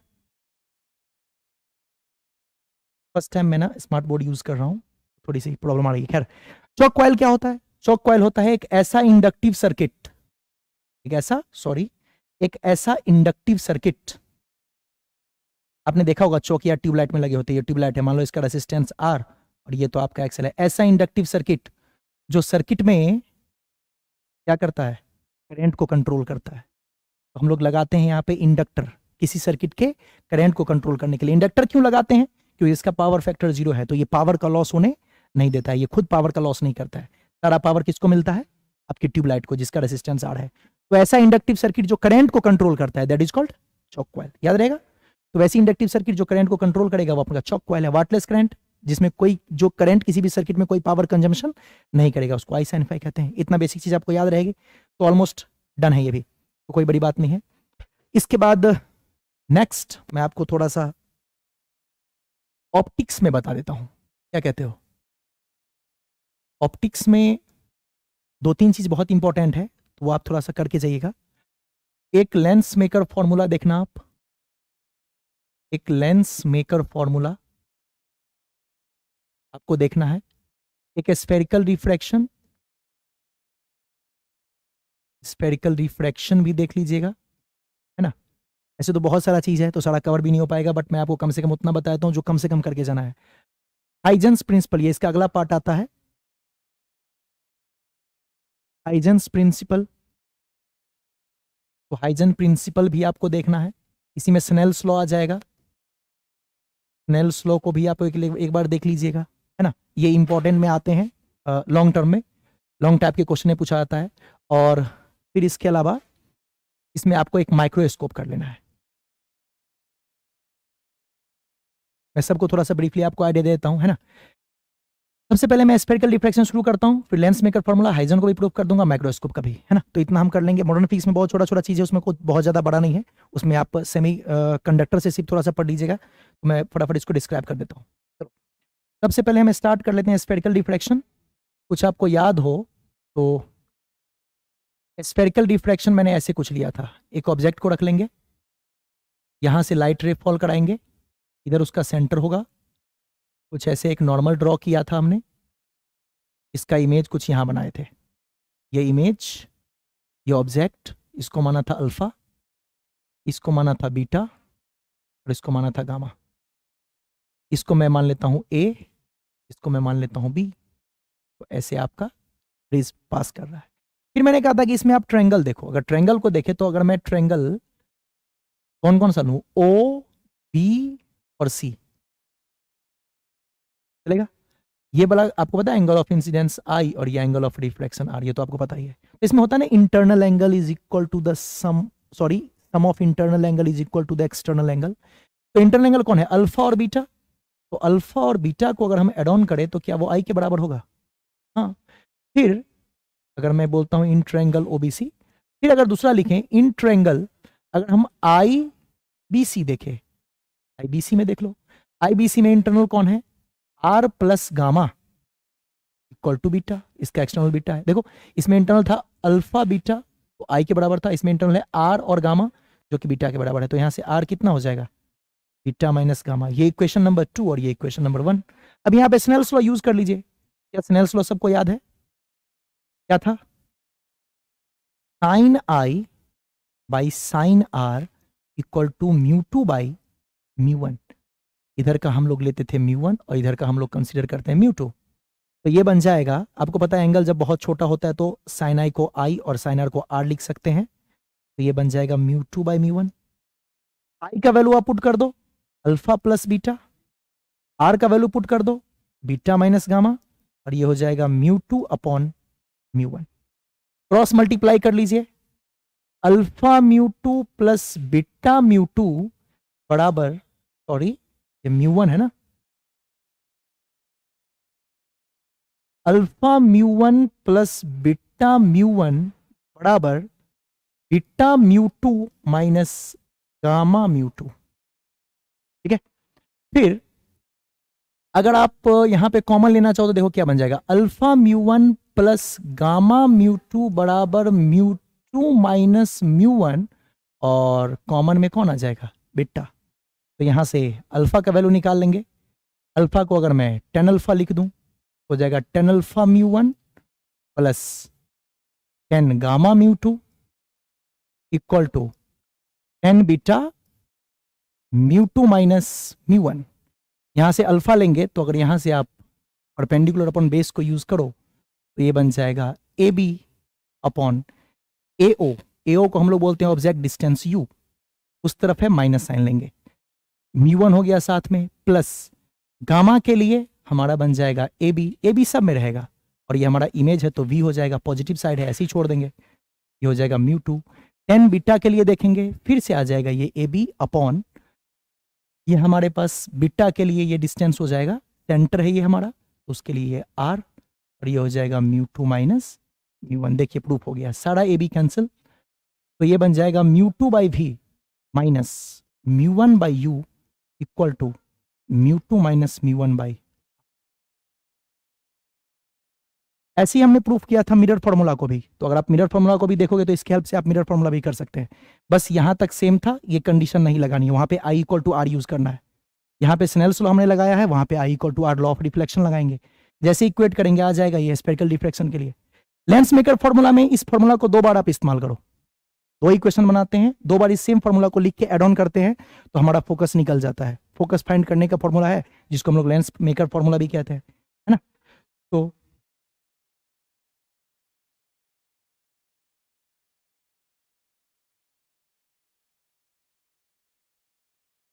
नहीं, वो रिकॉर्ड कर लिया होगा ना।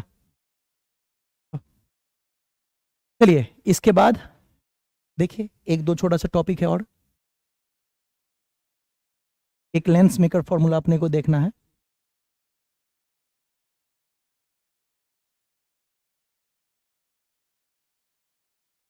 इससे यहां से अपना हो जाएगा लेंस मेकर फॉर्मूला, देख लो लेंस मेकर फॉर्मूला, ये इंपॉर्टेंट है, इसको भी देख लीजिएगा। 2 बार स्फेरिकल डिफ्रैक्शन लगाना है। लेंस कैसे बनता है, एक बार स्फेरिकल डिफ्रैक्शन और दूसरा पार्ट भी स्फेरिकल डिफ्रैक्शन। ऐसे मैं आपको समझाने के लिए बना रहा हूं। लेंस ऐसे आप बनाते हो ना, तो इसमें कितने सरफेस है, 1 और 2, तो 2 बार स्फेरिकल डिफ्रैक्शन का फॉर्मूला आप लगाओगे, लेंस बन जाएगा। तो लेंस होता क्या है, 2 स्फेरिकल सरफेस को, 2 ट्रांसपेरेंट स्फेरिकल सरफेस को जब मिलाते हैं, 2 पारदर्शी जो स्फेरिकल सरफेस होता है ना, गोलीय सरफेस होता है, उसको जब आप मिलाते हो तो जाके आपका बनता है लेंस। क्लियर। तो कैसे बनाएंगे, पहला डिफ्रैक्शन, इसको अगर मैं मान लूं म्यू एस मतलब सराउंडिंग, ये भी म्यू एस, आपको पता ना सराउंडिंग मतलब कुछ नहीं दिया हो तो 1 मानते हैं एयर के लिए, और लेंस के लिए म्यू एल। तो क्या बन जाता है इसका फॉर्मूला, हम फॉर्मूला जानते हैं, फर्स्ट रिफ्रैक्शन, पहले सरफेस के लिए फर्स्ट रिफ्रैक्शन। तो पहला रिफ्रैक्शन के लिए है ना, पहला जो अपवर्तन करते हैं उसके लिए क्या था, फॉर्मूला आप यूज करो, μ2 by V minus μ1 by U equal to μ2 minus μ1 by R, यही था। 2 इसमें कौन हो जाएगा, ये देखो यहां से लाइट आया और इसमें एंटर किया, तो जिसमें गया वो 2, तो 2 के जगह μl, इसमें 2 इमेज बनेगा तो इसको v1 मान लो, माइनस μ1 के जगह μs, इसको u ही मानो, और ये आपने माना था 2 को l, तो μl माइनस μs, पहला सरफेस है तो r1। ओहो, सेकेंड रिफ्रैक्शन में क्या करेंगे सर, सेकेंड रिफ्रैक्शन को अगर आप ध्यान से देखें तो अब लाइट यहां से निकल के यहां आएगी, तो अब यहां से यहां निकल रहा है, तो अब सेकेंड ये हो जाएगा, तो इसके लिए μ2 μs बाई वी, μ2 के जगह μs by we, final image इसको v2 भी लिख सकते हैं, लेकिन मैं v लिख रहा हूं क्योंकि फाइनल इमेज इसके बाद तो कोई इमेज बनेगा नहीं, माइनस इसके लिए 1 कौन हो जाएगा, μl बाई u मतलब जो इसका इमेज है वो इसके लिए ऑब्जेक्ट हो जाएगा, तो v1 इक्वल टू अगला हो जाएगा μs minus μl by r2। अब ध्यान दो, यहां पे 1 ये 2 ये, तो 2 हो गया μl और 1 हो गया μs, यहां के लिए 1 और 2, तो ये 1 इसके लिए 1 ये 2 ये, इसके लिए 1 ये 2 ये, तो 2 इसके लिए हो जाएगा μs, देखो 2 के जगह μs, और बाकी सब वैसे ही लिख देना है। इसका पहला इमेज v1, इसका दूसरा इमेज v2 लिखते हैं, उसको मैं v मान लिया, ये इक्वेशन 2 हो गया और ये इक्वेशन फर्स्ट हो गया, दोनों को ऐड कर दो। तो अगर आप फ्रॉम इक्वेशन 1 एंड 2 दोनों को ऐड करेंगे तो क्या हो जाएगा, अब जरा देखो ऐड करके, मैं डायरेक्ट करूं, नहीं लिख ही देता हूं यार, आप लोग कंफ्यूज हो जाओगे। μl by v1 minus μs by u equal to μl minus μs by r1, और यहां μs by v minus μl by v1 equal to μs minus μl by r2। देखो कैंसिल, दोनों को जब आप जोड़ोगे वो कैंसिल हो जाएगा, ये बन जाएगा μs यहां μs कॉमन ले लो, 1 by v minus 1 by u equal to यहां पे भी μl माइनस μs कॉमन ले लो,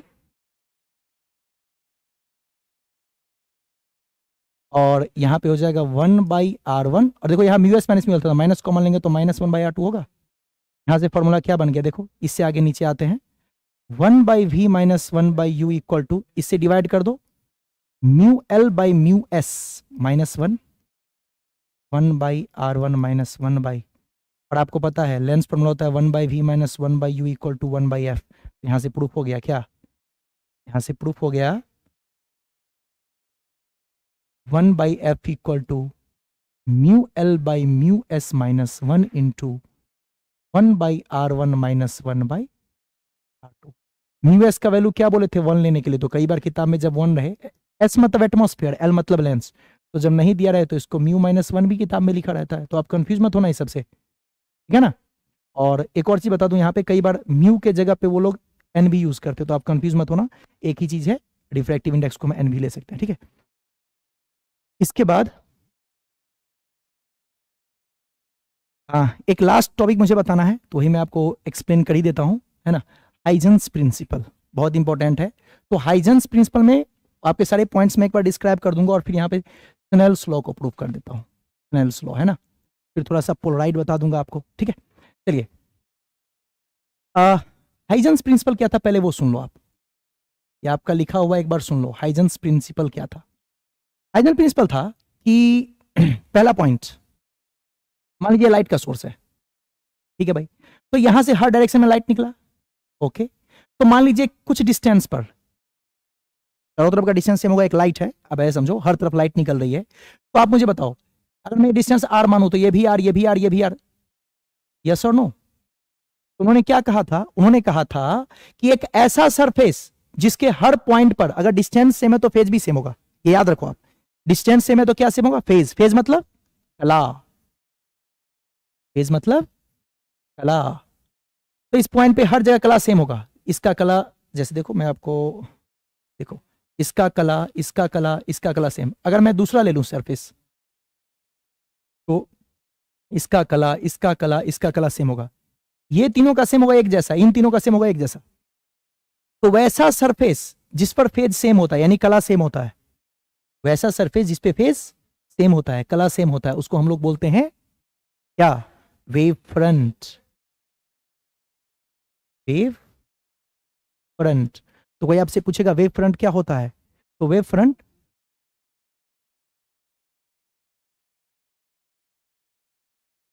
20 मिनट्स मोर, ओके, 20 मिनट में हम सुलक्षाला कवर कर लेंगे, ओके। वेव फ्रंट क्या कहते हैं, वेव फ्रंट, तो वैसे सरफेस जिसके हर पॉइंट पर फेज सेम होता है उसे हम कहते हैं वेव फ्रंट। दूसरा हमने क्या पढ़ा था, ये जो लाइट रेज निकलती है वो वेव फ्रंट के साथ कितना एंगल बनाता है, जितनी भी लाइट रेज निकलती है वो वेव फ्रंट के साथ कितना एंगल बनाता है। तो हाइजेंस का पहला प्रिंसिपल क्या, वैसा सरफेस जिस पे फेज सेम होता है उसे वेव फ्रंट कहते हैं। दूसरा, सारी लाइट रेज वेव फ्रंट पे परपेंडिकुलर होती है, सारी लाइट रेज वेव फ्रंट पे परपेंडिकुलर होती है, okay. Third principal, third principal क्या था भाई, ये यार मिट क्यों जा रहा है, तो थर्ड प्रिंसिपल है अपना, ये लाइट रेज वेव फ्रंट पे परपेंडिकुलर होती है, जहां पे फेज सेम होता है उसे हम लोग वेव फ्रंट कहते हैं, वेव फ्रंट कहते हैं।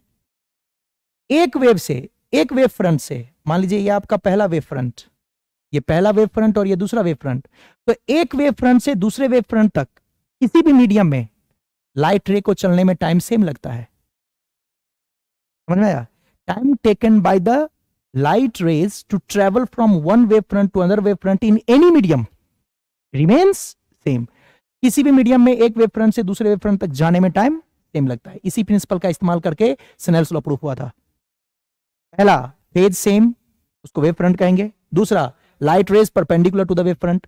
तीसरा, एक वेव फ्रंट से दूसरे वेव फ्रंट जाने में समय सेम लगेगा। और चौथा, वेव फ्रंट के सभी पॉइंट्स पर, वेव फ्रंट्स के सभी पॉइंट्स पर क्या होगा, एक लाइट निकल रही हो तो लाइट रे जहां जहां से पास कर रहा है, क्या वो हर रेज पर बहुत सारा लाइट जैसा, मतलब वो रेज से निकलने वाला जितना भी रेज निकल रहा है वो सब तो लाइट ही होगा ना, क्योंकि लाइट रेज ही है, तो वहां से हर जगह से लाइट निकल रही होगी।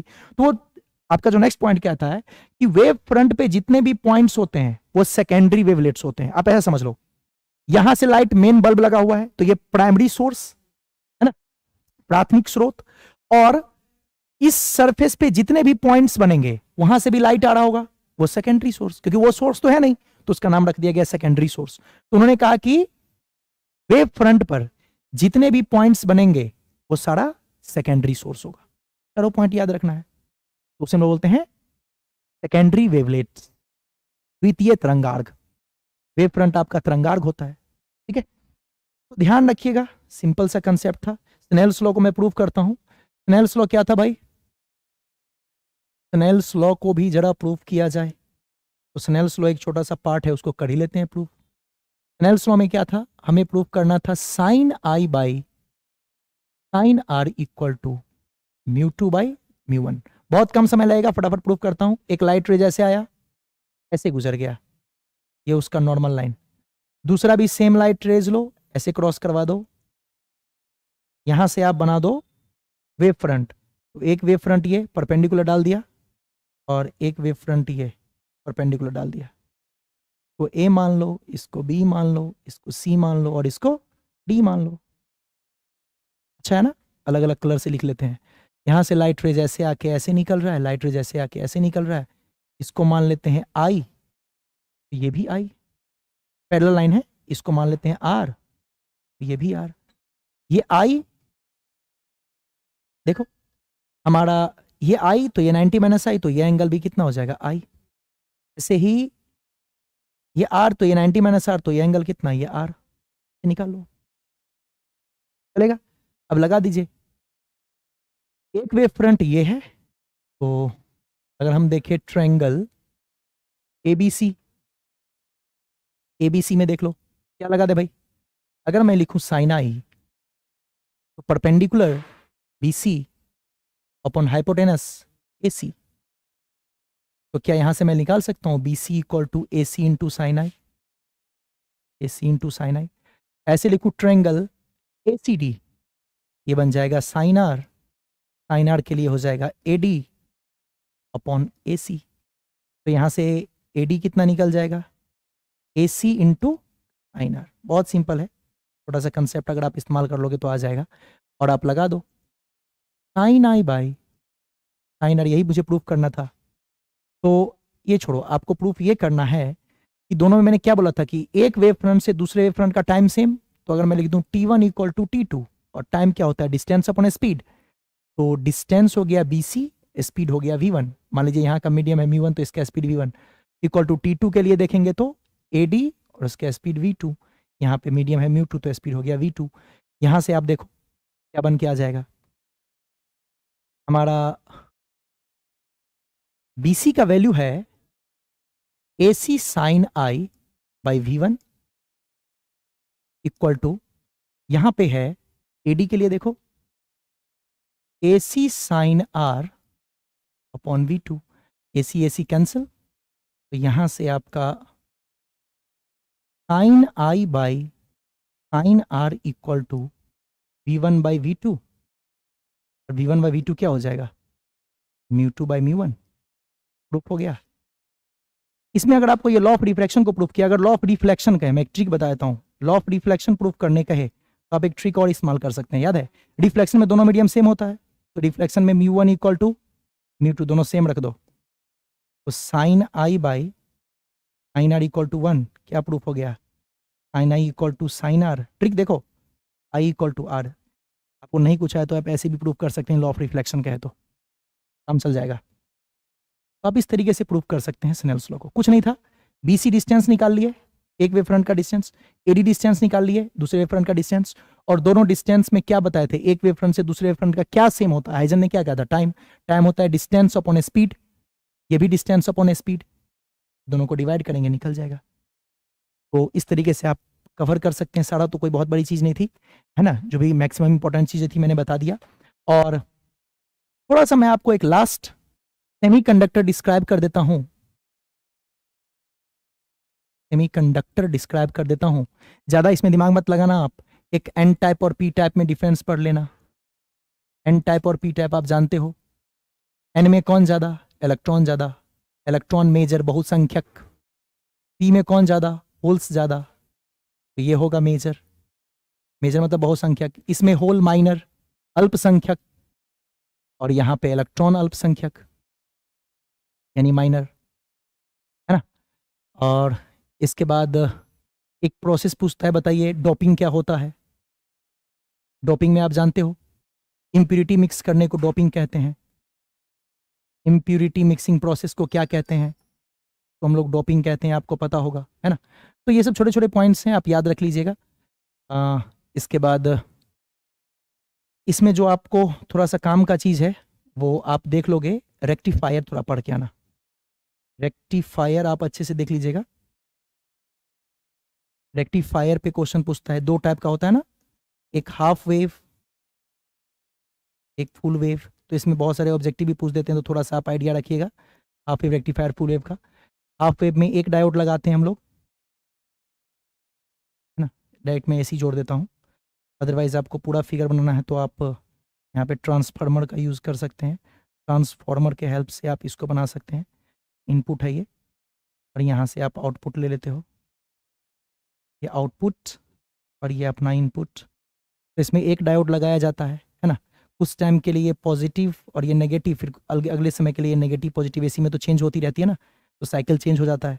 तो इस तरीके से जो हाफ वेव रेक्टिफायर होता है उसमें आप इनपुट देते हैं ऐसा, इसका आउटपुट कैसा होता है, आधे समय तक के लिए करंट होता है, फिर करंट जीरो, फिर करंट होता है, फिर करंट जीरो। ये रेक्टिफायर का काम होता है, एसी को किस में कन्वर्ट करता है, डीसी में। याद रखिएगा रेक्टिफायर को यूज करते हैं एसी को डीसी बनाने में। फुल वेव में ऐसी दो डायोड लगा लेते हैं, है ना। एक बस याद रखने वाली बात है, इसका फ्रीक्वेंसी अगर F1 है तो इसका फ्रीक्वेंसी भी F1 ही होता है, मतलब दोनों की frequency same. Full wave rectifier में हम लोग जो अपना फुल वेव होगा वहाँ पे दो डायोड का इस्तेमाल कर लेते हैं, कोई खास डिफरेंस नहीं है, याद रखिएगा, है ना। तो ज़्यादा टेंशन लेने की ज़रूरत नहीं है। और ऐसे एसी लगा दीजिएगा, इसमें डायोड D1, इसमें डायोड D2, बाकी सारा वर्किंग सेम होता है। ये आउटपुट होता है, ये इनपुट होता है ना। इसमें जो इनपुट है आपका कुछ ऐसा होता है, इसका आउटपुट कुछ ऐसा होता है। इसका भी काम AC to DC ही है, और कोई बहुत बड़ी बात नहीं है ना। तो इस तरीके से आप यूज़ कर लीजिएगा। इसकी फ्रीक्वेंसी अगर F है तो इसका फ्रीक्वेंसी डबल हो जाता है, इसका 2F। ध्यान रखिएगा फ्रीक्वेंसी डबल हो जाती है। तो ऑब्जेक्टिव में पूछता है, बाकी वर्किंग आपको पता है, जब ये पॉजिटिव होता है, ये नेगेटिव होता है, तो ये फॉरवर्ड, ये बैकवर्ड, और ये नेगेटिव, ये पॉजिटिव, तो ये फॉरवर्ड, ये बैकवर्ड। तो आपको ये पता होगा, है ना। फिर फॉरवर्ड बायसिंग, बैकवर्ड बायसिंग आपको बताया था। फॉरवर्ड बायसिंग का रेसिस्टेंस लेते हैं 0, और बैकवर्ड या रिवर्स बायसिंग जिसको कहते हैं उसका रेसिस्टेंस होता है इन्फिनिटी। ये भी एक ध्यान रखना आप, ठीक। फिर जीनर डायोड क्या होता है, एक छोटा सा टर्म है जीनर डायोड, तो वो भी थोड़ा सा दिमाग में रखोगे आप। जीनर डायोड क्या करता है, ये वोल्टेज रेगुलेटर है, इसका सिंबल कुछ ऐसा होता है, ये वोल्टेज रेगुलेटर की तरह काम करता है, वोल्टेज रेगुलेटर। और किस बायसिंग में होता है, बैकवर्ड बायसिंग में। सब बताए हुए उसको एक बार देख लीजिएगा। तो बैकवर्ड बायसिंग में होता है और वोल्टेज रेगुलेटर की तरह वर्क करता है। तो जीनर डायोड होता है वो वोल्टेज रेगुलेट करता है, आप एक तरीके से बोल सकते हो स्टेबलाइजर जैसा काम करता है। तो ये वोल्टेज को कंट्रोल करेगा और बैकवर्ड बायसिंग में जोड़ा जाता है। तो ये 2-3 पॉइंट ध्यान रखिएगा, बस ओवरऑल आपका यही है। और बाकी फोटोलिटी इफेक्ट सब में 2 मार्क्स के और ऑब्जेक्टिव क्वेश्चंस बनते हैं, तो उसको एक बार देख लीजिएगा। हाँ, एक छोटा सा चीज़ मैं और आपको डिस्क्राइब कर दूँ, ट्रांसफार्मर, ये भी आपके लिए काफ़ी इंपॉर्टेंट है। ट्रांसफार्मर पता होगा, ट्रांसफार्मर कुछ ऐसे हम लोग कॉइल का इस्तेमाल करते हैं, एक तरफ से इनपुट देते हैं, एक तरफ से हमारा आउटपुट होता है ना, रेसिस्टेंस के साथ जोड़ देते हैं। ये हमारा आउटपुट पॉइंट और ये हमारा इनपुट पॉइंट। तो इसमें कॉइल की वाइंडिंग की जाती है, आपको याद ही होगा। तो एक बार ट्रांसफार्मर भी आपको देख लेना है। ट्रांसफार्मर को इस तरीके से मैं बना ही देता हूँ कंप्लीटली। इस तरीके से इनपुट होता है, प्राइमरी वाइंडिंग कहते हैं, कॉपर का वायर लपेटा जाता है, इधर रेसिस्टेंस लगा होता है जो आपका आउटपुट होता है। सेकेंडरी वाइंडिंग कहते हैं, इसको प्राइमरी वाइंडिंग कहते हैं। यहाँ नंबर ऑफ टर्न्स N1, यहाँ नंबर ऑफ टर्न्स N2। अगर N1 ज़्यादा है N2 से, यानी आउटपुट कम है, तो इसको बोलते हैं स्टेप डाउन। अगर आपका N1 कम है और N2 ज़्यादा है, इसे बोलते हैं स्टेप अप। तो 2 टाइप का होता है, और इसका जो प्रिंसिपल है वो म्यूचुअल इंडक्शन पे काम करता है। फॉर्मूला आपको याद होगा, V1/V2 इक्वल टू N1/N2। इसमें लॉस कौन कौन से होते हैं पूछता है, तो याद रखना आप, copper loss, simple, iron loss, copper loss, है ना, stresses loss, flux loss, eddy current loss. Eddy current loss क्या होता है? किसी प्लेट में करंट का बनना फ्लक्स के चेंज होने से, जो फैराडे का लॉ था, किसी प्लेट में करंट का बनना फ्लक्स के चेंजेस होने से, उसे बोलते हैं एडी करंट। तो ये सारे लॉसेस होते हैं इसमें, हिस्ट्रेसिस लॉस, है ना। और इसके लिए जो हम यूज़ करते हैं वो सॉफ्ट आयरन कोर यूज़ करते हैं। सॉफ्ट आयरन कोर, इसमें एनर्जी का लॉस सबसे कम होता है, हिस्ट्रेसिस लॉस सबसे कम होता है। ये सब देख लीजिएगा, ये इसकी कंस्ट्रक्शन है। इसका काम क्या होता है? एसी वोल्टेज को, ये बहुत बार बच्चा गलती करता है, डीसी में इस्तेमाल नहीं होता है। एसी वोल्टेज को आप अप भी कर सकते हैं एंड डाउन भी कर सकते हैं। Step up step down on है, तो वोल्टेज को बढ़ा भी सकते हैं और घटा भी सकते हैं। तो एसी वोल्टेज को बढ़ाने और घटाने के लिए हम लोग यूज करते हैं किसका? ट्रांसफार्मर का। ओके, तो ये आपका एक कंक्लूजन है, बस इतना आपको देख लेना है। और बाकी कल आपकी एग्जाम है तो एक बार बस ओवरव्यू ले लेना है, सारा पढ़ लेना है सारे नोट्स को, है ना, और बिल्कुल कॉन्फिडेंटली जाके अच्छे से एग्जाम देना है। कहीं कोई प्रॉब्लम नहीं है, आप बहुत अच्छा करोगे और खुद पे विश्वास करना है ना, बिलीव इन योर सेल्फ। तो best of luck and good, best wishes for all of you. Okay, चलिए बस इतना ही, द एंड।